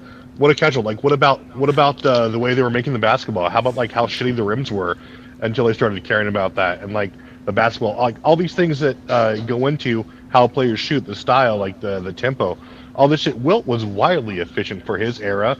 And for any other super area, if you want to talk about it, yeah, efficient. He had a variety of efficient. Yeah. Exactly. He was. I mean, it wasn't his fault. He was more skilled and athletic than, any other player. He would be today also. I mean, would he be the best player in the league? I don't know, but like he was, like the only argument for him not being the GOAT is because it's like what I always say is because all the awards and the accolades were not available. All the advanced metrics weren't available then. He would have averaged, by all accounts, especially in his prime, like 30, 20, and like 10 triple-double bare minimum. Like, and all the games that they got of him, full games, they tracked at 8.8 blocks per game. Exactly. The man was a monster. I've always said it's Wilt 1A, 1B if all things were equal, because they'd have like 8 DPOYs. They would make all defense, all NBA every single year. They would just be statistically gods. I mean, it wouldn't even be close. And like, so, I mean, Wilt Chamberlain is incredible. There's no knock on him. He became a little bit more of a team player, as you discussed. Brilliantly discussed, by the way. Props to you, like, later on in his career. And, I mean, he recognized that. That was actually a mark towards his individual brilliance as far as, like, his IQ, basketball, and the willingness to adapt his game. But, yeah, that's all. I just want to say, like, when I hear bad takes, especially about, greats, when they try to use things like that, but then out of context, I'm really happy that you actually checked him and shut him down. Yeah, he's right here. He's right here. Go ahead, Brandon. No, yo, Travis, hiding like a little girl as usual. You So first of all, Hakeem's one of the best players in history. Brandon, hold on. Brandon, before you go on your little soliloquy, respect my guests and respect Travis. Don't call him a girl, none of that. He called you by Brandon. Don't do that. Let's be respectful enough to have a conversation. Now, come on with your lies. Okay, so first of all, I said Hakeem's true shooting percentage was better than Wilt's. And the problem with adjusting for era is that Hakeem dominated Hall of Fame centers. Hakeem dominated David Robinson. He dominated Patrick Ewing. Hakeem averaged 35 a game in the finals against Shaq. So Wilt was not playing the same level of competition as Hakeem. And when you talk about skill, Hakeem had better footwork. He played soccer. He had elite footwork for a big man. Hakeem had better footwork. He was a better shooter. He was a more skilled passer. He was more skilled in every way than Wilt. And he was much better when it came to efficiency because of his skill. He was a far better shooter. Hakeem was also a far better defender than Wilt. Hakeem could guard multiple positions. Hakeem's the only player in NBA history to lead the league in blocks and steals. Hakeem was more skilled. He had a more offensive and defensive impact. He was more efficient against better competition. To say Wilt was more skilled when Hakeem had far better footwork, he was a far better shooter, like just tattoo casual on your fucking forehead. All right, let's start here, Travis. I got this, Travis. Let me go ahead and handle this young man here. Let's start. Travis don't need to bail out because you're a liar. You're a liar, right? And let me tell you why you're a liar. Brandon, How many Hall of Famers did Wilt Chamberlain face in 1964? How many centers were in the league, and how many of them were Hall of Famers, Brandon? Do you know? The Hall of Famers in the 90s shit on the Hall of Famers in the 60s. I asked you a simple question. What is the amount of centers that were Hall of Famers in 1964? Okay, name a player Wilt played as good as Shaq, David Robinson, or Ewing. Name one player. Again, name me the amount of centers. I'm Name not. You're changing the topic. The topic is what I just asked you. Name the centers, please. Right. Name how many centers. Shut the fuck. Shut. Did I say no? Oh shit. Say it again. Say something else. Oh. Say something else. Say something else, nigga. Sit your ass down. Now, to put you in that goddamn dugout, because that's where the fuck you belong. You are such a fucking liar. In 1964, you had Bill Russell, Wilt Chamberlain. You had Walt Bellamy. You had Wayne Embry. All centers in the NBA that are Hall of Famers. All of them. And if we go to other big men like Bob Pettit, Gus Johnson, Jerry Lucas, the NBA was full of star big men when Bill Russell and Wilt Chamberlain were in the league. They had more Hall of Famers by percentage. And by percentage. They had it. You keep bringing up true shooting percentage. If you want to keep bringing up true shooting percentage to show how a player's scoring efficiency is, I ask you this. Out of all the top 10 players in NBA history, how many players in the 90s are top 10 in true efficiency? Can you answer that question, Brandon?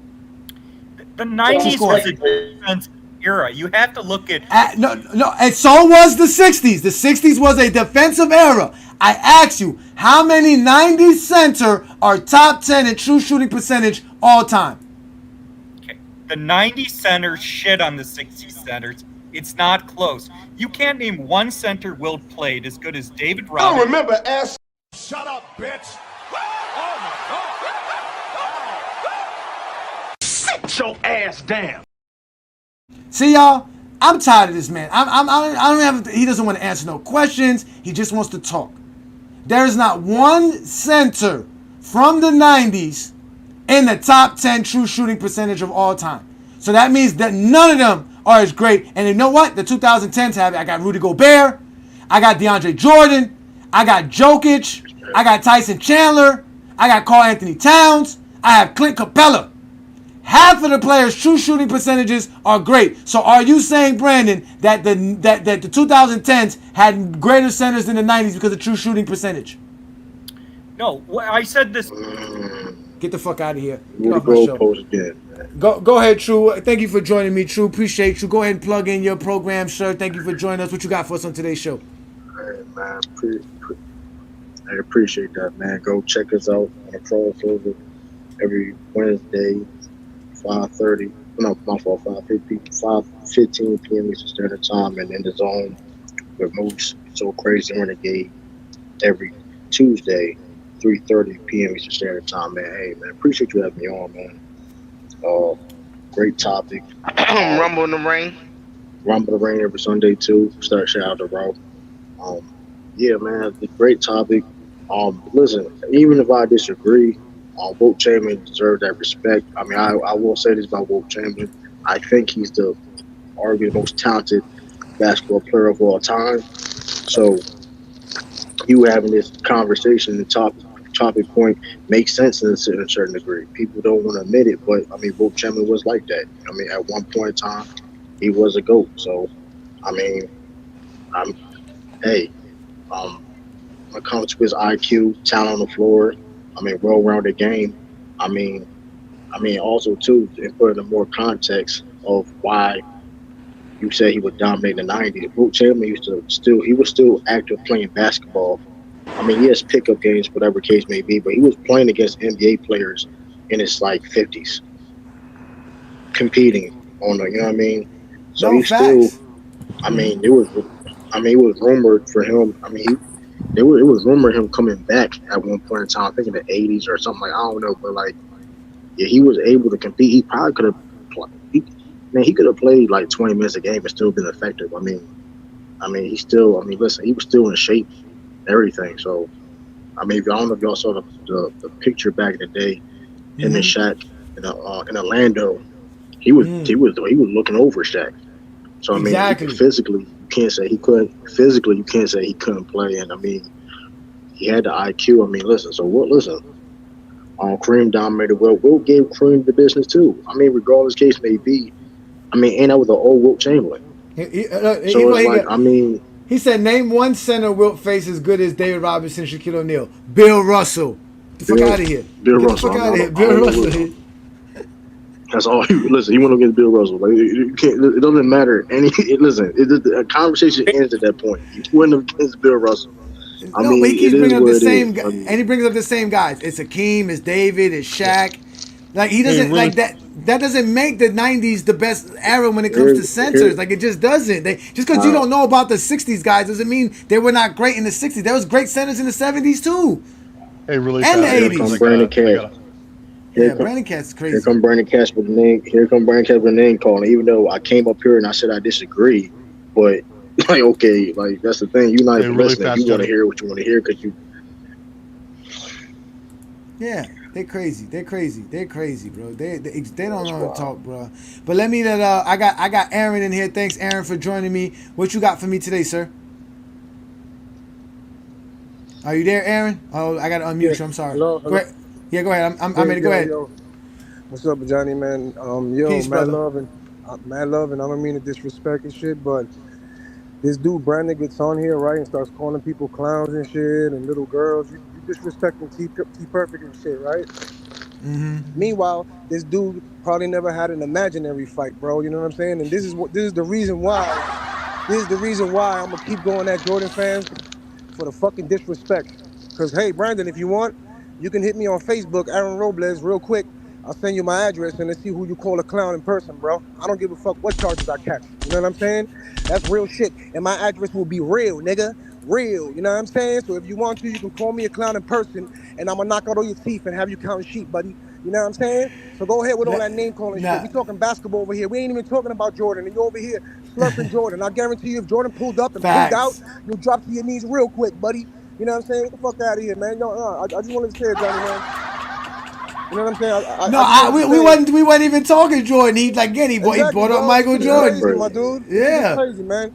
But I just wanted to say, like in my mind, I always felt like the '90s had the best centers. You know what I'm saying? But now hearing your takes and shit like that, I'm gonna start doing like more research. But I felt like in my mind, or my opinion, like the '90s had the best centers. You know what I'm saying? Like David Robinson, Shaq, fucking Hakeem, Alonzo Mourning, Mutombo. Yeah, a little bit of Yao Ming, you know what I'm saying? But you guys are so great with these takes, man, that people actually learn. You know what I'm saying? So I'm learning as I go. Plus with my own education. So I thank you guys a lot for that shit. You know what I'm saying? But yeah, man, Will was dominant, man. You know what I'm saying? And much love to him and praise to him, man, in his career. Appreciate that. Now, if we go off of what he's going off of, remember he keeps talking about true shooting percentage. Yeah. The closest guy that I get from the 90s in true shooting percentage is Brad Daugherty. He is 57th all time with a 59% true shooting percentage. Then we got Bill Cartwright. So is Bill Cartwright dominant? Bill Cartwright has a better true shooting percentage than Hakeem Olajuwon and Shaquille O'Neal. Does that mean Bill Cartwright was help to Michael Jordan then?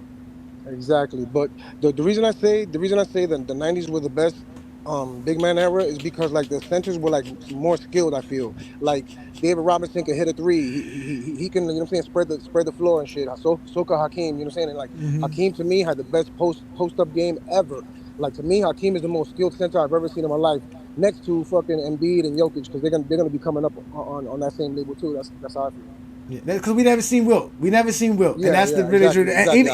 Even at that though, it's still old footage. It kind of looks old. But listen, look, Brandon says here you have to do efficiency relative to error. Again, does that mean Bill Cartwright is a great center because his efficiency relative to error is better than Shaq and Hakeem Olajuwon? He's a part of that era. You don't want to accept that.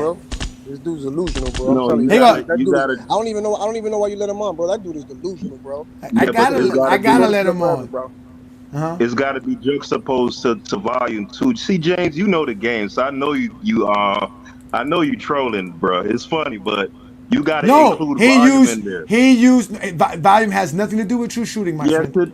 Yes, it does. No, it doesn't. Bro. All right, Your hold on. true shooting is measured by the amount of points you put up compared to the amount of shots you take. That's it. No, you missed. That's what I'm it's saying. for. So Listen don't to what use the I'm number. No. Listen to what I'm telling you. Don't use true shooting unless you understand what it means. I understand what it means. You're missing the point. You're What's the missing point? What's the point? Somebody averaging 13 points on 74% true shooting or whatever ridiculous number, right? Like a Clint Capella or a DeAndre Jordan catching lobs from a point guard don't mean shit. That's what I'm telling you. You gotta So why bring it up? So why bring up a stat that you can turn around and say doesn't mean shit? I don't give a fuck about no true shooting percentage. Okay, but I'm just saying. I'm just exposing him for it. I'm just exposing him for using it. He used it. He used it. He's using it. What volume should you have for it to count then? What should a player's volume be for your true shooting to count? We comparing the top players to top players. Not no Clint Capella and sorry ass Rudy Gobert, and we talk about dudes that's averaging like 25, 27, 30. Shaq, D-Rock, Hakeem. We having a conversation. I'm looking at Jokic. I'm looking at Karl Anthony Towns, right? I'm looking at Joel Embiid. I'm looking at Sabonis. I'm looking at Giannis. I'm not seeing no 90s centers. I'm not seeing no 90s centers. He claims that the 90s were the best. I don't see them. Let's go to the 80s. I see Kareem Abdul-Jabbar. I see Artis Gilmore. Hold on, let me continue. Let me see if I can find some more centers from that era. I see Daryl Dawkins. I see Kevin McHale. Here's Dwight Howard. But at least you could have a conversation about today's centers relative to the 90s. In the 60s, bro, the average center was like 6'8". The average player was like 6'4". There was 6'11". That's not true. That's not true. It was 6'10". Exactly, that's not true. You guys been saying a lot of falsehoods. That's false. That's a lot of falsehoods. You can go look yourself up. The average big man height back then was 6'10", bro. Y'all gotta stop lying. Y'all gotta stop lying. Y'all gotta do your research, bro. You can go look. Generation 2, bro. Stop it, bro. Do that talking. Source up or Just go Google it. You can go Google it. It's all. You don't say 6'9". Oh, wait, Peter, you on blast. Source up. Because you've been saying a lot. Source up. Tell us. Where is your information coming from? Where is your information coming from? Where did you get it from? Am I allowed to share my screen? Yes, you can. Go ahead. Let me see it. All right. Give me a second. Let me get the website up. I'm going to come back and share my screen. Okay. A second if you just spewed that out so quick. That's crazy. So, again, here they go again, knocking the competition. Remember what we all say about the 90s. Even Brendan can't say and they won't allow us. They won't allow us to knock the 90s competition. Because I asked you, who was Akeem Olajuwon's steady competition? He played David Robinson 4 times. He played Shaq twice. Who was his competition? How many times was he playing against Ostertag and those bum-ass centers from the 90s? All those horrible teams that had a bunch of bum centers. Like Cartwright. I know y'all don't think Cartwright was great. How many times? Sean Bradley's, the George Mirrisons, the Iowa Candies. The Nays. The what's it called? The Michael Finleys. Is it Michael Finley? Who's the guy that? What was his name? Chuck Persons. Divock. Like there's a lot of bum centers in the NBA. The power forwards was the bigs back then. What are we talking about? Greg Foster. You don't remember Shaq used to Brad Miller. That's who Shaq was going up against. The Collins twins. They were just giving dudes jobs in the NBA back then because they just needed 7-footers. What do y'all be talking about? Rick Smith was alright though. Don Juan, but Rick Smith was alright though. We ain't gonna do that though. Rick Smith was solid though. No, Rick Smith was a good player. There was some there was some good centers. Again, compared to like the NBA was expanding, right? So you're adding more players. So again, you had the Mutombos coming in, the Lonzos, the Shaq coming in, all those guys, David Robinson. Those are all early 90s, late 80s guys, right? Akeem is an 80s guy. He was drafted 85, 84. Right. Yeah, and to your point to the centers, right? Like in 1969, if I'm not mistaken, Wes Reed made all NBA teams and Bill and Wilt didn't. That's how talented the centers was at the time. Like Willis Reed, I think Wes Unseld won an MVP. That's when he won MVP that year, his rookie year or something. So, mind you, go do your research, y'all. Like they played against competition. Mind you, we're talking about Wilt Chamberlain and Bill Russell didn't make the All-NBA team. It was Willis and the Saints. Look, you had Wayne Embry, right? He was the center in the 60s. You had Zelmo Beatty, another Hall of... These are Hall of Famers I mentioned to you. Another center in the 80s. You had Willis Reed, Walt Bellamy, Wilt Chamberlain, Bill Russell. That's 6. In an era that had, what, 10 teams? 8 teams? Jerry Lucas. Exactly. You're talking about 50% of the centers in the league are actual Hall of Famers. You had Dave DeBusschere, who's a power forward, Hall of Famer, right? You have like you said, you mentioned Jerry Lucas. He was a Hall of Famer. Nate Thurman, another Hall of Famer. He was only a power forward because he was on Wilt Chamberlain's team. Yeah, Wilt Bob Chamberlain Pettit played center. Bob Pettit. Played center too. But he played Bob Pettit. And he could shoot threes. Tom Sanders. Bob Pettit could shoot the 3-ball. Go back and look at his range. He could shoot the 3-ball at the range at that time. Bob Pettit was definitely above for his time too when it comes to shooting range and things of that nature. Y'all gotta do your research, man. Yeah, like, and the film is there. Yeah, and we're measuring players compared to their era. Right. In 1965, only 2 players shot over 50% for the season. That was Wilt Chamberlain and Walt Bellamy. The average player in this era was not shooting above 40%. Hey, Johnny, I got my You got it? I got the website fired up. I don't see a thing on here to share though. You gotta go.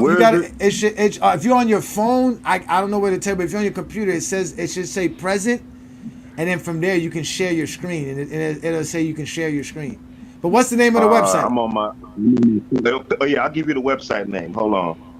That's why I like Zoom, man. Zoom. Well, we do things on StreamYard. Shout out to everybody who's a content creator. It ain't easy. StreamYard allows you to have some extra features and things of that nature. It's called runrepeat.com, and the name of the article is the evolution of NBA hype. Runrepeat.com. Bro, that sounds like hold on, man. That don't sound if too y'all got a more credible. reputable source, present it. I'm just sharing what my source What you say once again? What say run what? Runrepeat.com.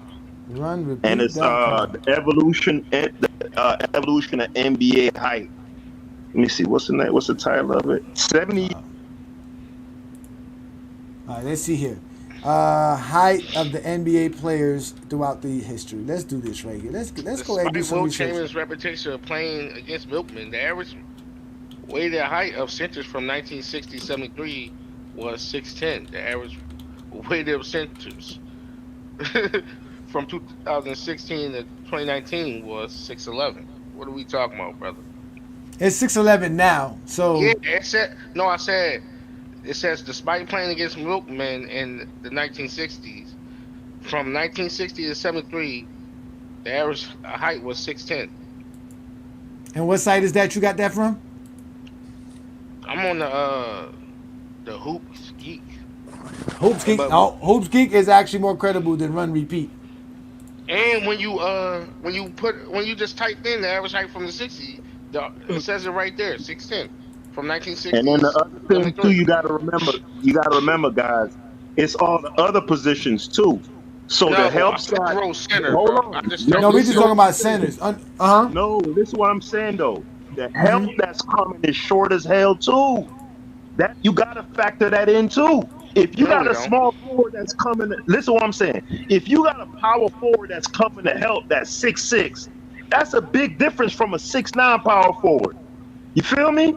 or a 7, 6'8" small forward. Ain't nobody 6-something. Ain't nobody 6-something doing anything versus Wilt Chamberlain. That's what y'all fail to realize. You was playing against midgets, bro. And No, dudes That's not true. That's not true. No, he wasn't. No, he wasn't. Peter, we are not going to accept that lie. The average center height was 6'10". The average center height is 6'11". You're not making any difference by 1 inch. Let's let Mac Def get in here. Thank you for joining me, Mac Def. What do you got on today's topic? We'll talk about how great Wilt Chamberlain is. What do you got for me today, sir? Wilt Chamberlain, all-time great, deserves to be in the GOAT conversation. You got him the GOAT. That's what's up.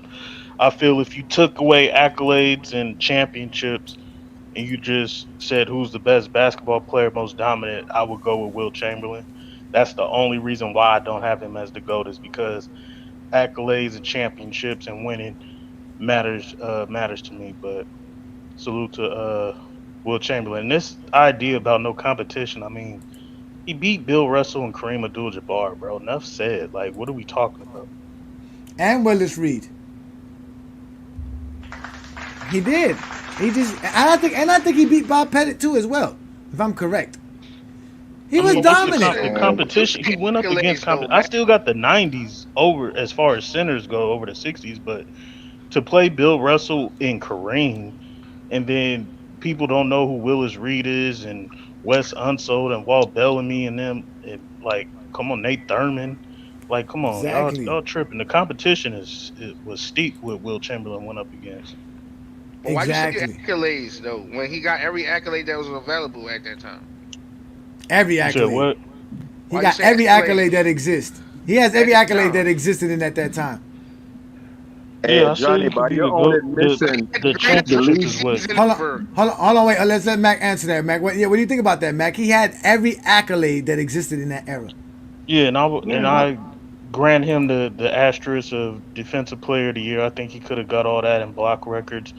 The reason I don't have him as my GOAT is because championships and winning, making your teammates better, that goes into my criteria. So that's the only reason why he's not the GOAT. He broke up the Celtics dynasty. He's the only one that did it. Like, and like I told you, a lot of that stuff about him not winning is crazy because, again, besides the Knicks, the Celtics, and the Minneapolis Lakers, he's the only one to have multiple championships in that era when he retired. So even being a two-time champion at that era was a lot of championships, because the only people who had more were Mike and the Celtics, to be honest with you. So that's really it. Like, he still won in an era that was very difficult to win in. He had to go against basically, like y'all said, a super team in that Celtics team. Several times. He had great teammates too. This notion no, he did. I'm not gonna say he didn't have a team, but I'm just saying, like, when you put into context how his coaches didn't like him as much, that he was in unstable franchises throughout his career. You see what I'm saying? Mm-hmm. And he was still able to exceed a lot. Man. That's not excuses. In 5 years, what are we talking about? That's not excuses, bro. That's understand. That's context.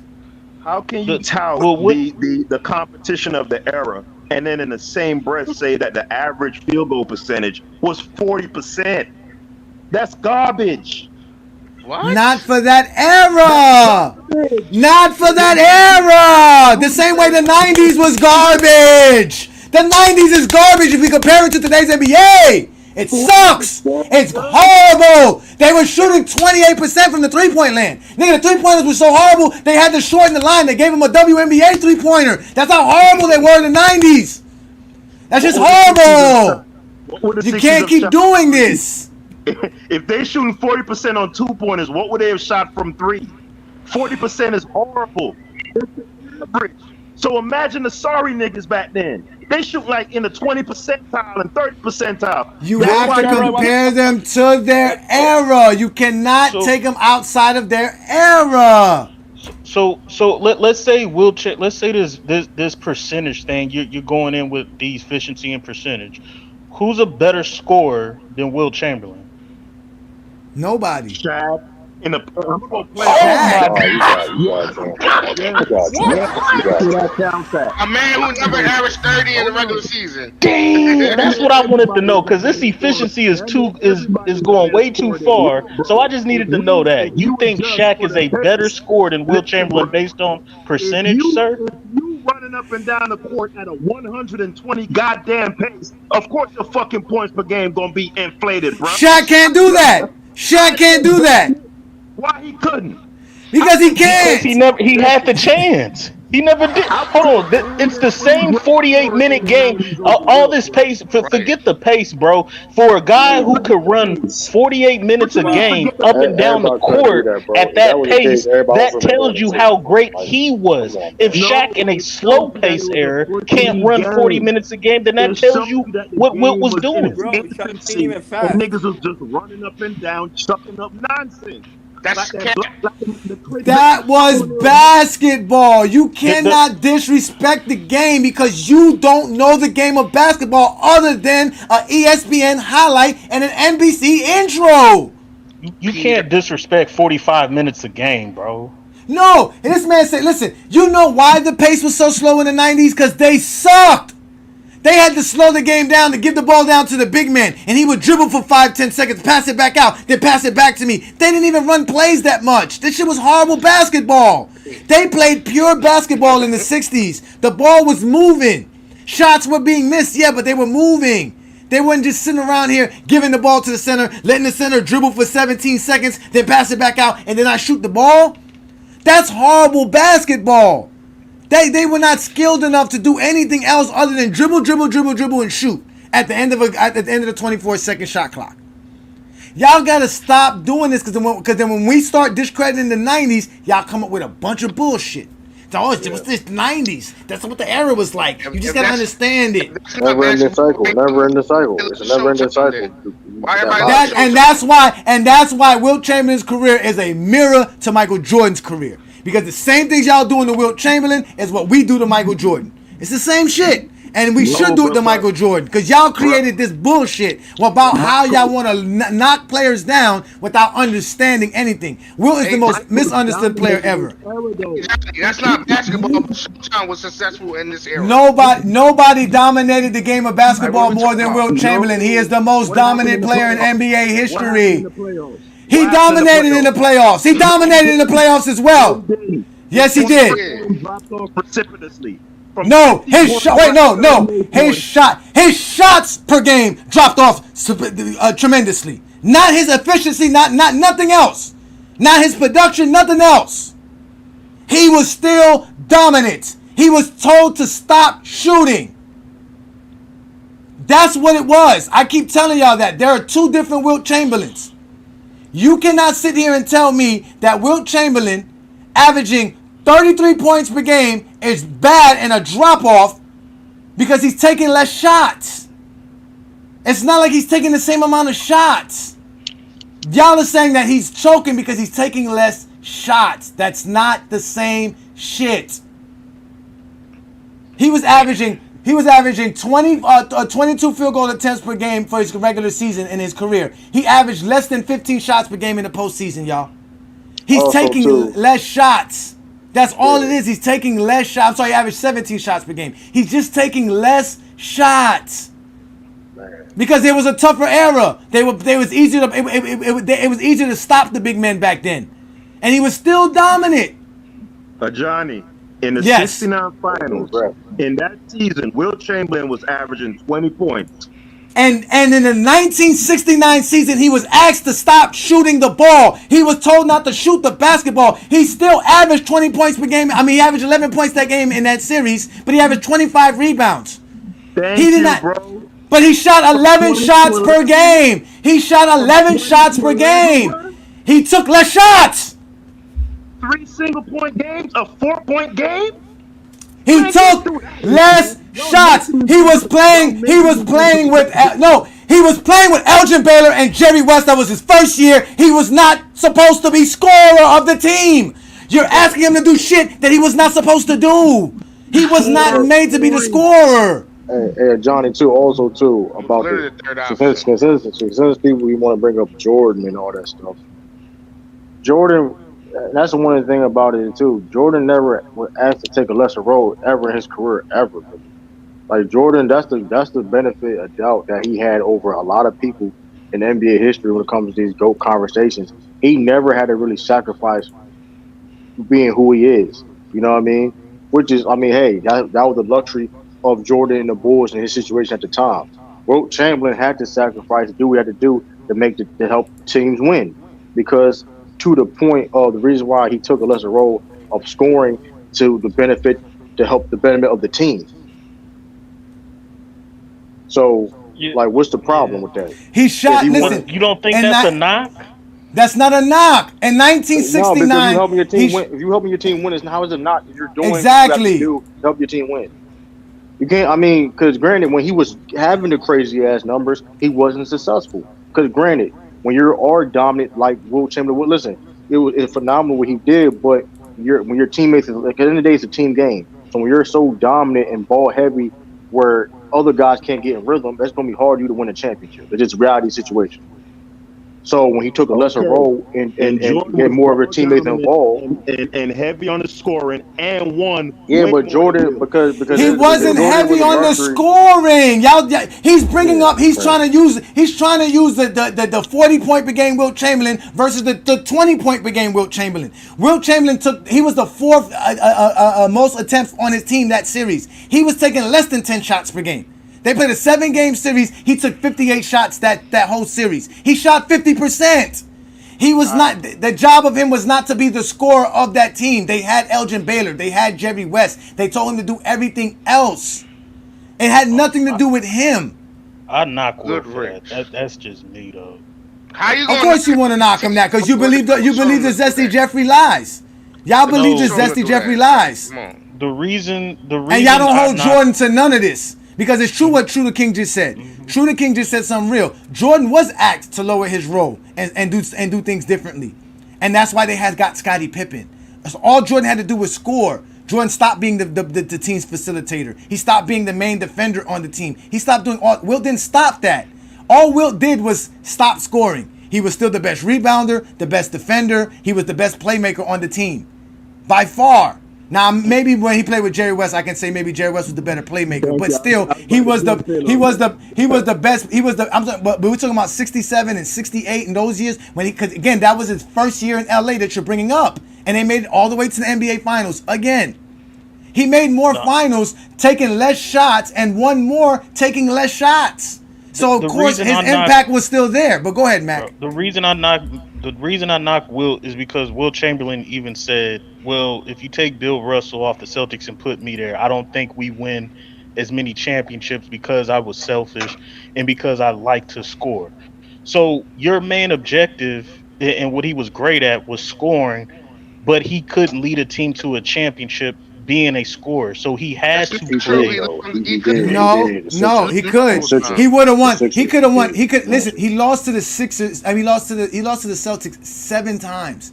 If there is no Bill Russell Celtics, he has easily 6-7 championships. What are y'all talking about, man? Hold on. Did he win a championship being a leading scorer? He lost 7. He lost 7 times to them. That's the point, though. But that's the point. If Bill Russell's not there, listen. If Bill Russell's not there, he's winning in 60. He's winning in 62. He's winning 64. He's winning 65. He's winning 66. You can say that about anybody if somebody's not standing in front of them. But that's the point. We're trying to explain to you that you're trying to hold him to winning when he had to face against the greatest teams of all time. No, I'm holding him to his style of play. If Wilt Chamberlain is a scoring machine, yes, that's not going to help his team win. I'm knocking him. Not against the Celtics. Not against the Celtics. Hold on. He didn't win. He didn't win. I'm knocking him for against that. the Celtics.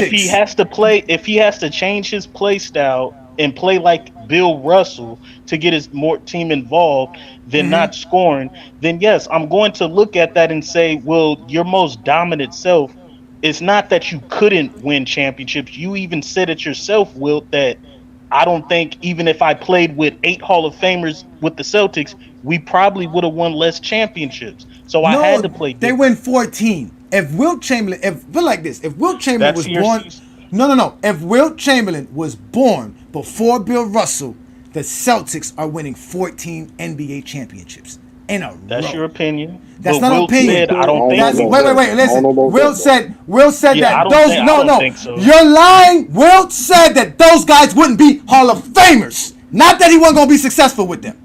Meaning that they wouldn't have the numbers that they would have had with him. Because they wouldn't have been able to be. He said Hall of Famers. He said Hall of Famers. They would have not. Y'all gonna let me talk. I let y'all talk. Y'all gonna fucking let me talk, man. You fucking Zesty Jeffries with your bullshit.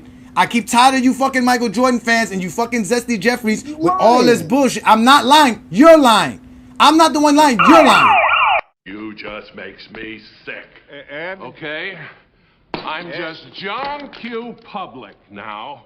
It's just you and me. Mano a mano. And teach you to pick Bro, he up said helpless championship. invalid.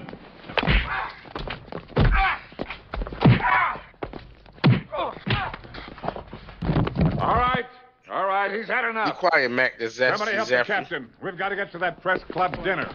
This way. Jesus, guys.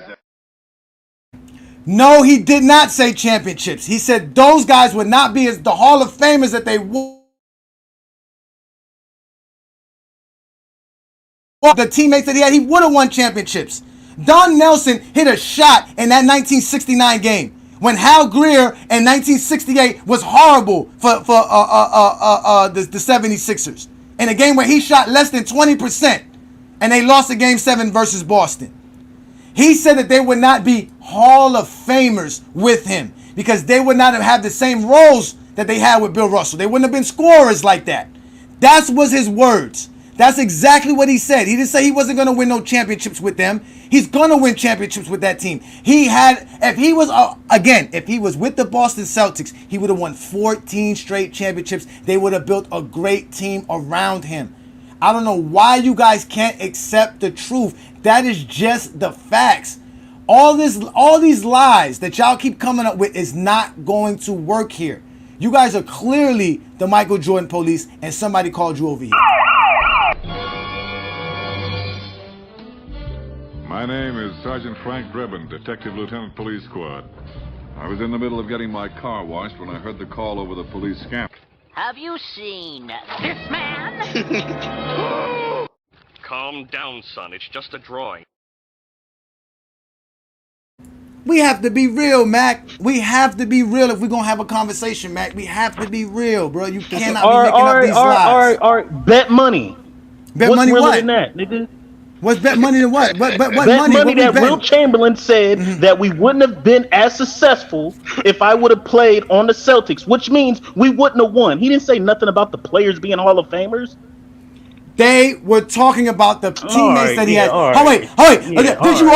Did you also hear Wilt Chamberlain and Bill Russell say that Wilt Chamberlain had the same amount of teammates and it was equal? That it wasn't really the teammates that made him lose? Did you hear him say that also as well? Yeah, that's what I'm knocking him for. I just said I'd knock him for that. He had teammates, you're knocking him for losing to Bill Russell. He was being selfish. No, because he was losing to Bill Russell. He was losing to Bill Russell. You don't do that against Michael Jordan. Jordan couldn't win throughout the 80s because he was being selfish. Wait, how? Do you do that to Michael Jordan? Do you hold Michael Jordan back for the entire 80s for not winning because he was selfish? No, we don't. Of course you don't. You know why? Because he doesn't have a freaking team. Yes, That's he does. why, you idiot. What you mean he didn't have a team? He did have a team. Jordan was too selfish. He had a team in the 80s. He did have a team. This is why you are the MJ police. Tell Mom I'm on official police business. Special Officer Doopy reporting. Mom says when I wear this badge, you're supposed to treat me like a man of the law. Hey, no talking to the witness.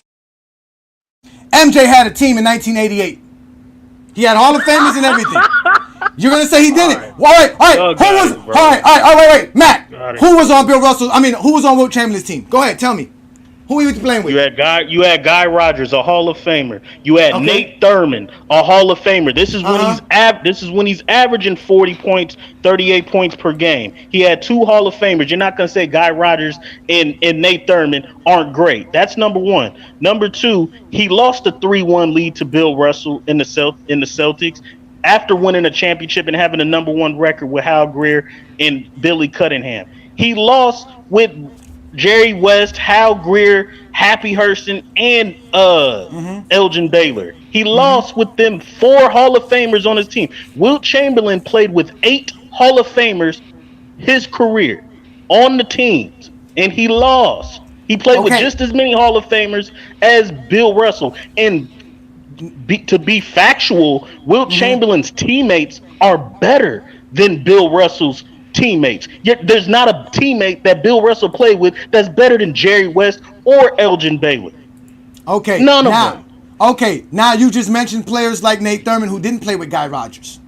The original guy that you want to talk about he played with was with Paul Arizin, Guy Rodgers, Tom Gola. Those were the first Hall of Famers. But like I told you, every NBA team around that time had 3 or 4 Hall of Famers on it. We're not talking about that. So he couldn't have choked versus another team that had 3 or 4 Hall of Famers. He lost again to the Boston Celtics most of those times. By the time Nate Thurman got there, he wasn't even playing with Guy Rodgers or Paul Arizin anymore. Yeah, he had a Hal Greer at that time of his career. He also had another player by Chet Walker. But guess what? He didn't have Elgin Baylor and Jerry West and those guys when he was playing with them. And again, he kept losing to Boston, who had 7 or 8 Hall of Famers at that time. And the same thing with the Lakers. Michael Jordan lost to a team that didn't have no All-NBA or no All-Defensive player on their roster. Damn. Who, the 80s Pistons? The 1988 Pistons, yes. That means they were not as good as any of those teams that the Celtics were. At all. None of them were. Again, how many All-NBA players was on the 1988 Detroit Pistons, Mac? the 88 Pistons is not again. Answer my question. Answer my question, my friend. According to your research, they didn't have no All NBA players. Okay, so they had no All NBA players. Am I correct? But they had 3 Hall of Famers. You're correct, but they had 3 Hall of Famers. They had 3 Hall of Famers. Name the 3 Hall of Famers, please. Excuse me, 4 Hall of Famers: Isaiah Thomas, Joe Dumars, Dennis Rodman, and what's my boy's name? Adrian Dantley. All right, and Jordan did have a Hall of Famer on his team, correct? Who? Pippen his rookie year? Yeah, he had. No. Joe Dumars. Joe Dumars was in his 3rd year. Dennis Rodman was in his 2nd year. You have no problem mentioning them as Hall of Famers. Now we can't use Scottie Pippen. Mac, this is why I put you in the MJ police, because you're another liar. All you're doing is sitting here lying in front of everybody. That's all you're doing. That doesn't make no sense. They can help. Yes, I gave the sketch artist a description.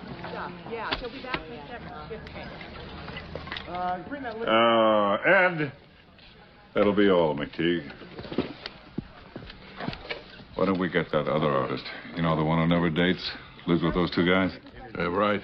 Sorensen. Jane, I'd like to see the rest of the Institute now, if you don't mind, Dr. Meinheimer. Let's talk about Hall of Famers. Well, guess who Wilt Chamberlain lost to in 1961? He lost to Larry Costello, Hall of Famer. Dolph Shaves, Hall of Famer. Hal Greer, Hall of Famer. I mean, I keep telling y'all, these teams are full of Hall of Famers on these other teams. But you don't want to, you want to just say, it's the Detroit Pistons. It's the Detroit Pistons. It's the Detroit Pistons. Just off the name alone, I'm just supposed to accept that? No factual evidence of any kind that makes the Detroit Pistons of 1988 great? Because like I told you before, if Michael Jordan doesn't choke to them in 1988, guess what? There is no Detroit Pistons team to talk about. Big facts. Like, you guys don't know the game of basketball. Again, he lost to in 1960, the same team. Hal Greer, Costello, Dolph Shaves, Hall of Famers, 3 of them. Jordan didn't lose to. Matter of fact, let me go see who made the All-NBA team this year. Let me go double check this, because again, you zesty Jeffries don't know the game of basketball. All you want to do is lie. You just want to lie and make it seem like we're supposed to accept those lies as facts. Here we go. All-NBA team, 1961. Dolph Shaves is on there. So guess what? That makes them better than the Detroit Pistons. They had Hall of Famers, plus they had All-NBA players. I don't see none of Wilt Chamberlain's teammates here as an All-NBA player. You guys don't know the game of basketball. And as an MJ police, you're never going to do anything to me. Well, fuck about no police, then I don't give a fuck about no police now. Shit. You know what? You can do whatever you want to do. So it don't mean nothing to me for you to show up tomorrow morning with your head blown off. You understand what I'm saying? So we know in 1962, he lost to the Boston Celtics. 1963, they didn't make the playoffs. 1964, again, he loses to the Boston Celtics. So Wilt Chamberlain has way much more tougher competition. 1965, again, he's losing to the Boston Celtics. 1966, 66, all his career is against Hall of Fame teams, all NBA players, legends. Jordan choked versus a team that didn't have none of that shit. But you don't hold that against Michael Jordan because you guys are basically the MJ police. You guys want to hold Jordan to a different standard. You guys want to make Michael Jordan special. But you guys are the special ones on the short bus. That's what y'all Hey, are. can I ask a question to Johnny? I'm listening. What was the, all right, so if you could put in a nutshell the disparity between the Celtics, the 60 Celtics, because from what I'm gathering, you're saying that they had, in totality, a head and shoulders better team overall than what Will had. Am I correct in that assessment? Yeah, but most of the times he had a better team than them. That's definitely. Okay. Maybe 1969 would have been a little bit different. All right. So if you could put it, in terms of expressing that disparity, how would you, like, how big of a disparity would you say that was? It was a big disparity. That's how great Boston was. They won 11 championships. They won 9. I mean, let's do it like video game style. Overall, let's say the Celtics were what, a 99 overall. Yeah. Wilt Chamberlain's team never reached 99. Wilt Chamberlain never reached a 99 team. What number would you put them at? Maybe 97, 98 as the best team. Come on, bro. Even 1967, even the 1967 team, which was the best team Wilt Chamberlain ever played on, right? Wilt Chamberlain played on this team here. Let's go to the Philadelphia 76ers. They won 68 games, right? Even this year, this is when he had Hal Greer, he had Chet Walker as his teammate, and he had Billy Cunningham. He also had Costello, but Costello was late in his career, right? These are all Hall of Famers. This was the best team he ever played it with. By hands down, this was the best team. And this team is not a 99 team. This team is not as good as maybe the 64 team. Now, if you want to go by team records and what the accomplishments was, obviously they were one of the greatest teams of all time. But if you go by the roster, like you're saying, we go player by player, yeah, man, the Celtics always had great players. All right. So by your own admission, the disparity is from like a 99 compared to like a 97, right? All right. And then what is that stat they always give when they say the total amount of points that Wilt lost to the Celtics by? How much was it? I don't know the number. I always hear it rattled off on panels. I think what it was like 8 total points or no, they played 4 game 7s versus one another, and those 4 games were a total of 9 points differential. Okay, that's the stat. Right. So you're talking about a 99 compared to a 97 overall. That's barely any separation, right? And then you're talking about a total of 9 points in series that were decided by 1 game. And we're saying that this guy is the second best player of all time. And with just that little bit of separation, as dominant as you saying that he was, he couldn't get over the hump more than once? Yes, because again, you have to listen, Peter. Listen, Peter. Michael Jordan couldn't get over the hump neither. I keep telling y'all this. There was a lot of situations like in 1964 when they were in that game 7 and Bill Russell knocks the ball off the top of the banister, and the ball now goes to Philadelphia, or I believe, what's it called at that time, right? And you get the famous steal by Havlicek that had nothing to do with Wilt Chamberlain. If they get the ball to Wilt Chamberlain, they score and win that game. But they get a turnover because Havlicek made a steal. In 1968, in a game 7, where Wilt Chamberlain balled out, Hal Greer, I told you, went 4 of 21 from the field.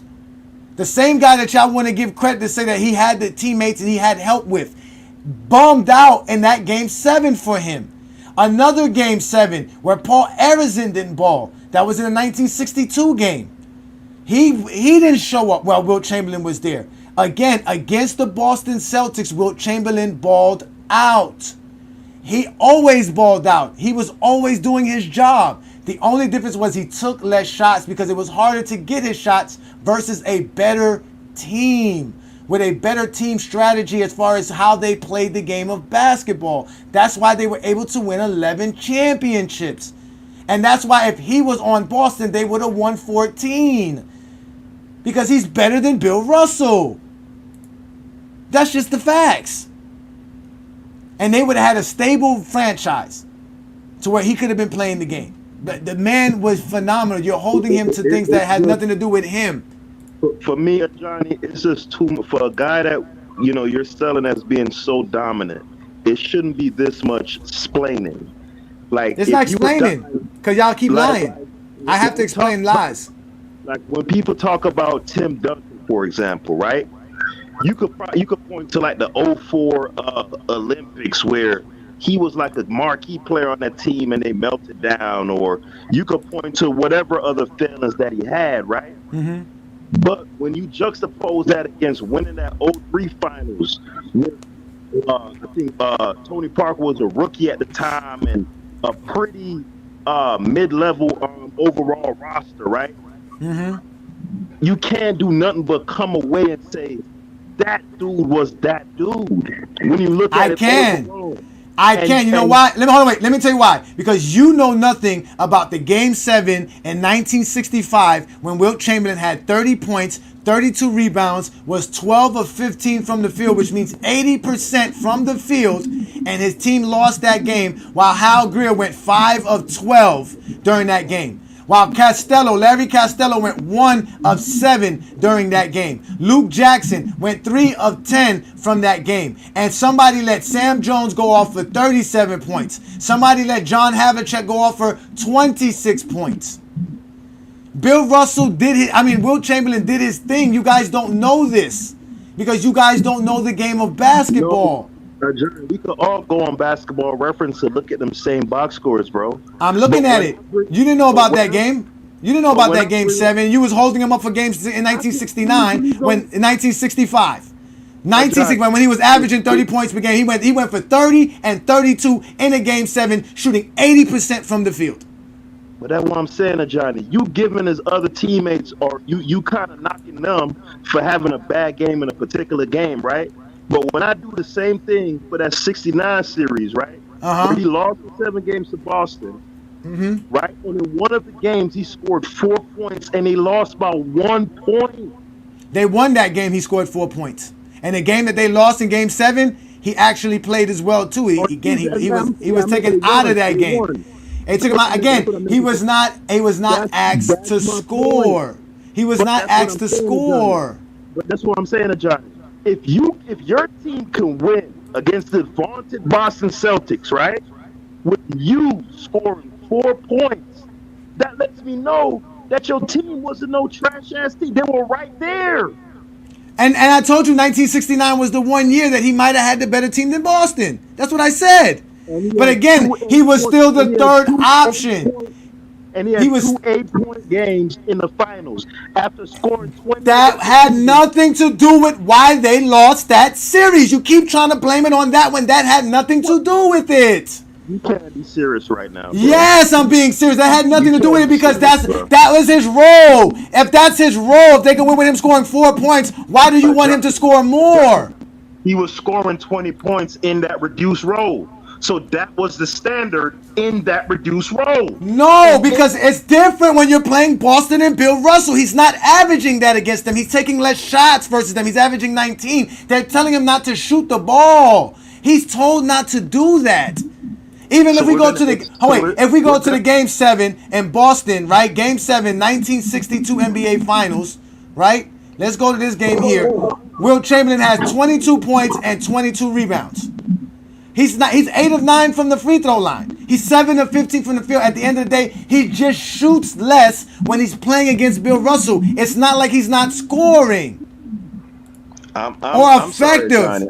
He's effective in every way of the game. You don't know the game because you think it's all about scoring. It's not about scoring. It's about everything else. He still did everything else. He blocked shots. He defended the paint. He rebounded. He passed the ball. He set screens. He did everything he was supposed to do. You guys don't get the game of basketball. You don't understand it. Johnny, what determines the winner of the game? The team that has the most rebounds or the team that has the most points? How do you score without the ball? How do you score without the ball, Peter? Johnny. How can you score without the ball? Okay, then. How do you get the ball? How do you get the ball? You demand it. That's how. How? Oh, wait. The demand is not a stat. There is no stat that says demand. How do you get the ball as a team? How do you get a possession? Answer the question. Answer my question. Why can't you motherfuckers ever answer my question? I'm going to ask you it again, Peter, because I don't have time for this. I'm going to ask you again. How does a team gain possession? Answer that question. Don't say nothing else but the answer. What is the answer? How does a team gain possession? Yes. Well, I don't understand. How does a team gain possession of the ball? A team gains possession by either rebounding the ball, meaning the other team miss and you get the ball. So you do need to fucking rebound to have the possession of the basketball. Or cause a turnover, which means you either doing a steal, blocking a shot. Either way, you have to do more than scoring to score. If you let every team score against you, how are you going to win? You have to stop them for you to be able to score. The game of basketball is about getting the most possessions. And you gain more possessions by getting more rebounds, by playing great defense, not by scoring. Thank you, Lamont, for that. So now do you understand what I mean by why points is not the only thing? Okay. But with all that, listen, I'm going to concede to you, obviously, scoring is not the end-all, be-all.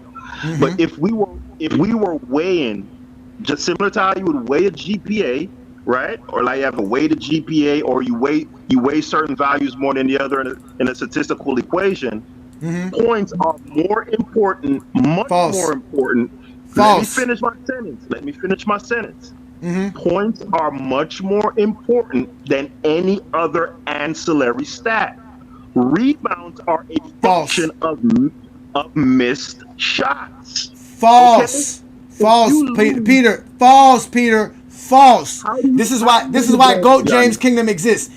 Scoring is not the most important part of basketball. That is a subjective personal preference because you like Michael Jordan, Kobe Bryant. It is not the most important aspect. The guy who averaged 15 points per game and rebounded and played defense more won more championships than anybody in NBA history. Why? Because there's more to basketball than just putting it in the hoop. The game started. Matter of fact, that's what I'm gonna do. Next week, we're gonna make the show about the rules of basketball. Not the rules of the NBA, but the rules of basketball. I got a lot of education and a lot of exposure to do with you guys here. I see that very well. There was a point in time in the game of basketball, dribbling was illegal. So that means you must pass the ball to actually get a basket. So in that term, and under those ideologies, is scoring really the most important part of basketball? Because if you can't pass, you're not going to score. The same way if you can't dribble, you're never going to score. You guys have to stop with this idea that points and scoring is the only important or the most important factor in the game of basketball. It is not. There is so much facets of the game, which is why it is a great game. Which is why none of you Zesty Jeffries could appreciate the game. Besides the 1990s when Jordan played. And real basketball fans that are outside of the Zesty Jeffrey-ness can appreciate basketball, including the 60s and including today's NBA. We appreciate the 90s. We just know the 90s is not that great. You guys like to lie, and then you guys like to set these parameters up, and we have to sit around here and accept it? I don't need to accept that you think scoring is the most important part when I'm watching Bill Russell not score and win championships. Clearly, the game of basketball is more than just scoring. There's so much that goes into it. It's just like with the Stephen Curry nonsense. People are telling me Stephen Curry is a better basketball player than Magic Johnson because he could run around the basketball court without the basketball better than Magic Johnson. Get the fuck out of here. I don't give a damn how many times Stephen Curry's running around the basketball court. If he doesn't have the basketball in his hand, he is not a threat. And if somebody's not setting a screen for him, he is not a threat. And if somebody's not passing him the ball so that he can get a good shot off, he is not a threat. Stephen Curry could run all day long on the basketball court. He can't even separate himself. He's not that athletic. He's not separating himself from a Patrick Beverly. He's not separating himself from a Westbrook. He's not fast enough. He has to run around screens.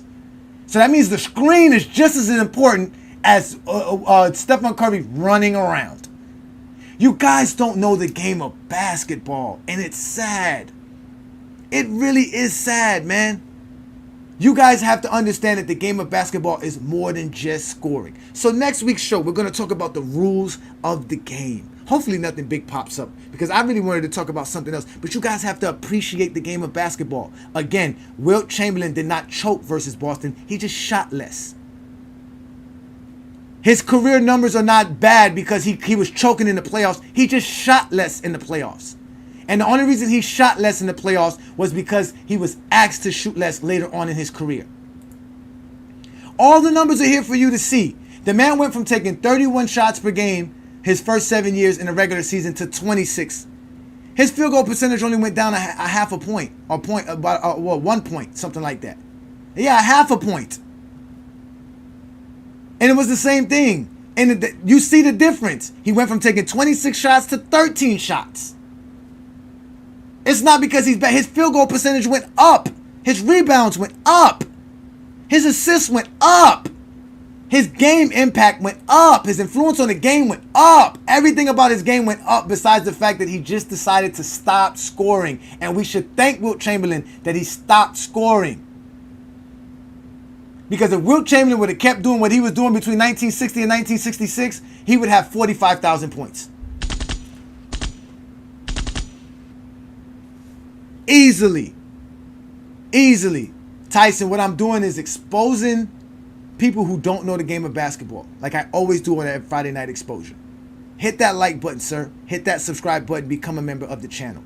Check us out and see what we do best here, man. We talk the game. They can't talk the game. They can only talk narratives, lies. And I can't take it anymore. That's why I had to make a whole show about Wilt Chamberlain, because people do not know how great of a basketball player Wilt Chamberlain was. They want to say, if he was that great, why didn't he just always win? Well, if Jordan was that great, why didn't he always win? Why was he 1-9 with Scottie Pippen? Without Scottie Pippen, I mean. Matter of fact, why does he have more losing seasons than Wilt Chamberlain? Don't bring up this nonsense about tough competition, because the 90s did not have the competition that I mentioned. He did not go up against the teams that Wilt Chamberlain went up against at all. Jordan always had the better roster. So this is what y'all do. That's why I'm glad I did this show, for y'all to understand how much similar Wilt Chamberlain and Michael Jordan careers are. But all y'all do is lie. Y'all can't accept it. Wilt Chamberlain has complete impact. Straight impact. And none of y'all have proven me differently or otherwise on tonight's program. All I've proven to you is how great of a player Wilt Chamberlain is. And all y'all want to do is discredit everybody. Mind y'all, they say that it's us LeBron fans that discredit eras, that disrespects legacies and legends and icons of the game, all for the sake of LeBron James. But y'all heard every last one of the Zesty Jeffries that come up here all the time, excluding Mac, because Mac's not really a Zesty Jeffrey. He's just the MJ police. Peter, you are a Zesty Jeffrey. You are a Zesty Jeffrey. You have him as the GOAT, and you talk like a Zesty Jeffrey. When you heard them all disrespect the 60s, they all disrespected Wilt Chamberlain. They mind you, they credited Bill Russell for beating Wilt Chamberlain, but they don't credit Bill Russell when it comes to 11 championships, and that's the factor. That's the facts. Because like I told y'all, when Wilt Chamberlain had to go up against Bill Russell's Celtics, that's why he lost so much. If he doesn't go up against the Celtics 8 times out of his whole career, that means he faced the Celtics 8 out of 14 seasons. That's more than half of his career. 60% of Wilt Chamberlain's career was facing Boston. And he gave them some tough matchups. He would have won a championship in 1960 if it wasn't for Boston. Would have won it in 1962. Would have definitely won it in 1964. Would have won it in 65. Would have won it in 66. Would have won it in 67. Would have won it in 68, 69. Matter of fact, Wilt Chamberlain would have been the championship from 69, from 64, 66, all the way to 69. He would have 6 straight championships. Then y'all would have nothing to say. But all because Bill Russell existed, all of that changed. Which is why Bill Russell is the greatest winner of all time. Because he understood how to win the game of basketball. He was definitely a greater winner than Wilt Chamberlain. But he wasn't a better player than Wilt Chamberlain. He understood how to be a team player better than Wilt Chamberlain because he did that his whole career. Wilt Chamberlain did that late in his career. That's why Wilt Chamberlain made 5 finals his last 5 years. I mean, 6 out of his last 5 years. I mean, the 5 out of his last 6 years. Excuse my language here. I'm getting caught up. See, it's getting late. So I'm going to get up out of here. I'm going to get up out of here, Peter. I'm not going to let you get your last word in because I got to get up out of here. I can't sit here and take this anymore. I'm not even talking LeBron James and Michael Jordan. I'm talking Wilt Chamberlain. Y'all brought up Michael Jordan. Y'all brought up LeBron James. I just showed y'all why Wilt Chamberlain is the true GOAT of basketball. And why, for me, he is Thanos. Okay? And the reason I call him Thanos, because it legitimately, for you to beat Wilt Chamberlain, it takes the Avengers. To defeat Wilt Chamberlain, you must come up with more than 1 or 2 guys. And that was Bill Russell Celtics. Bill Russell Celtics were the Avengers.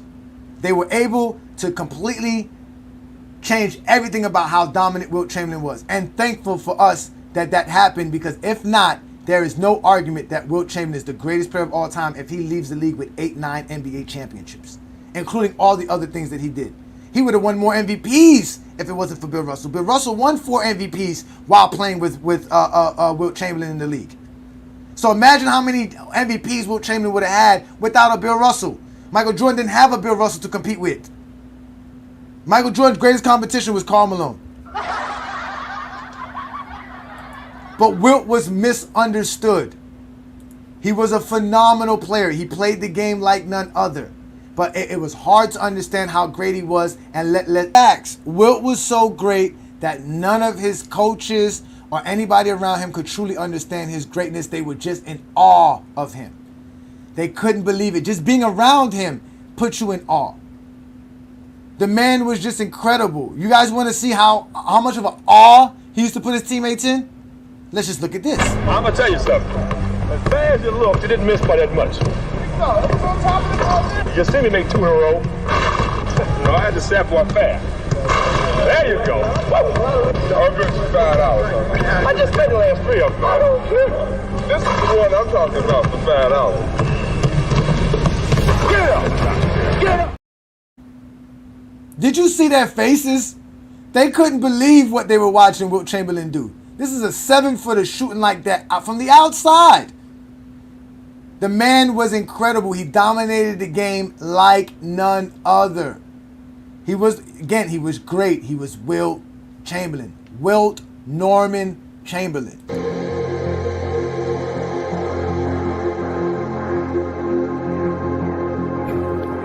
He thought, and rightfully so, that he was the greatest basketball player that ever lived.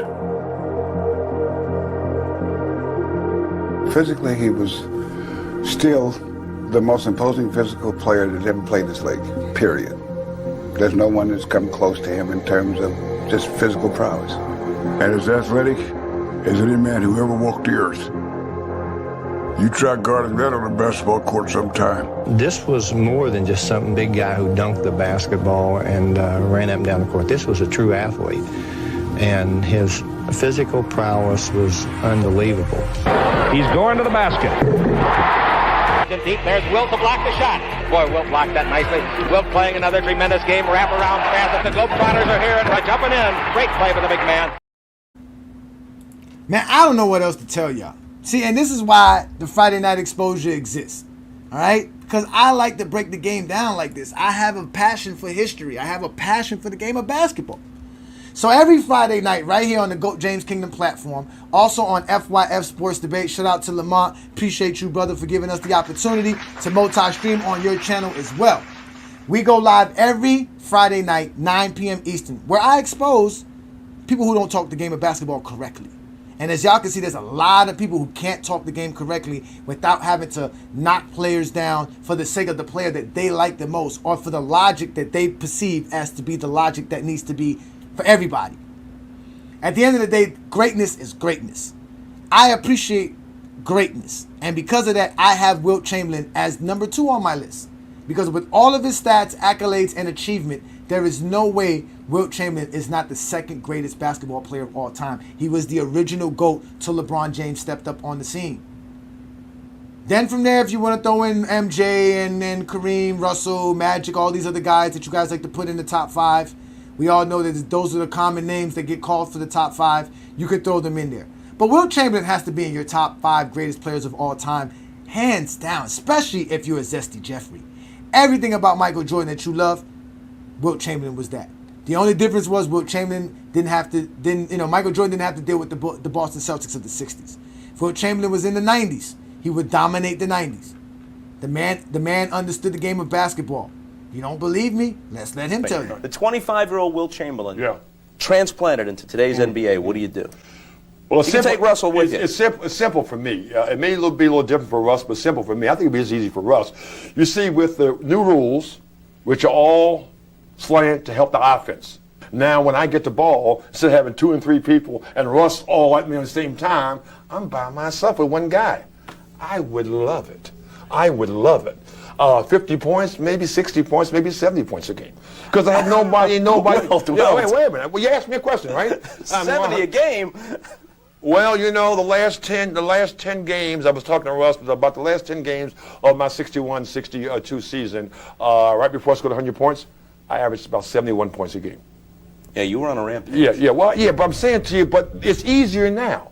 I was too fast. I was too strong. One guy is not going to take me down in that particular way. The best basketball athletes I've ever seen played in the 50s and 60s.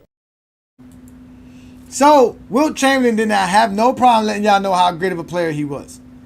These are all his accolades and achievements. Not all of his achievements in general. We know he has numerous records that'll never be broken. This is why he's Thanos. He has cemented himself as this. There is no denying Wilt Chamberlain's dominance. He's the most dominant player in NBA history. No one ever dominated the game more than Wilt Chamberlain. When we're talking about as a player, not team success, as a player. So ladies and gentlemen, you have now seen what I do here on a Friday Night Exposure. All I do is expose factual stuff and bring real truth to the people out here. I don't have no reason to lie. I don't have no reason for nothing. At the end of the day, Wilt Chamberlain is one of the greatest players to ever play the game, and he is truly what I considered the GOAT before LeBron. And if we really wanted to count everything that he could have won, if we were to count blocks, steals, defensive player of the year, all defensive teams, player of the week, player of the month, anything like that nature, he would have all those records. He would be phenomenal. It would be no questions asked. And if he didn't have Bill Russell in his era, like Jordan didn't have no competition in his era, he would have legitimately been like a 7, 8, 9, 10 time NBA championship. But ladies and gentlemen, we are the GOAT James Kingdom channel. I'm Ajani the Exposer. I go live every Friday, 9 p.m. Eastern. But we go live 12 noon on Sundays for the GOAT James Kingdom show. You guys can join us every Sunday for the GOAT James Kingdom show with B. Lee and Ajani, where we talk the GOAT conversation and we talk the game of basketball. Brandon and I do it like none other. We go live every Sunday. You can catch us then. We do it big time. Again, we are the GOAT James Kingdom platform. You guys check out our membership. Become a member of the GOAT James Kingdom platform. We have several perks, several tiers for all of our members. Become a member of the channel. Also subscribe and become a member of Lamont's channel, which is the FYF Sports Debate. There's a whole slew of information that we provide to you guys. We're on YouTube, Facebook, IG, TikTok, Twitter, Discord, Twitch. We're all over the place. Sign up for these programs that we got going on because we're going to continue to give you guys the true things about basketball. Today's show, again, ladies and gentlemen, was about Wilt Chamberlain and why I call him Thanos. and why he's, to me, the second greatest player to ever play the game of basketball. So again, ladies and gentlemen, it has been a great evening. It's been another great Friday night exposure with the Exposer. You have now been exposed by the Exposer. I'll be back next week with another topic and another great slideshow of information for you guys so that we can continue to talk the game of basketball. But again, y'all make sure to hit that like button, hit that subscribe button, become a member of the channel. Don't be afraid to pop up when I put the link as well, because that's what it's all about. But today, a lot of you guys got an L. So take those L's with you, go home, it's over, go drink some Hennessy, I guess, do what you do best. But I'm out of here, ladies and gentlemen. If you're a basketball fan and you're tired of basketball shows that talk about fake narratives and using non-basketball terms like killer instinct, playoff translation, gravity, come to GOAT James Kingdom.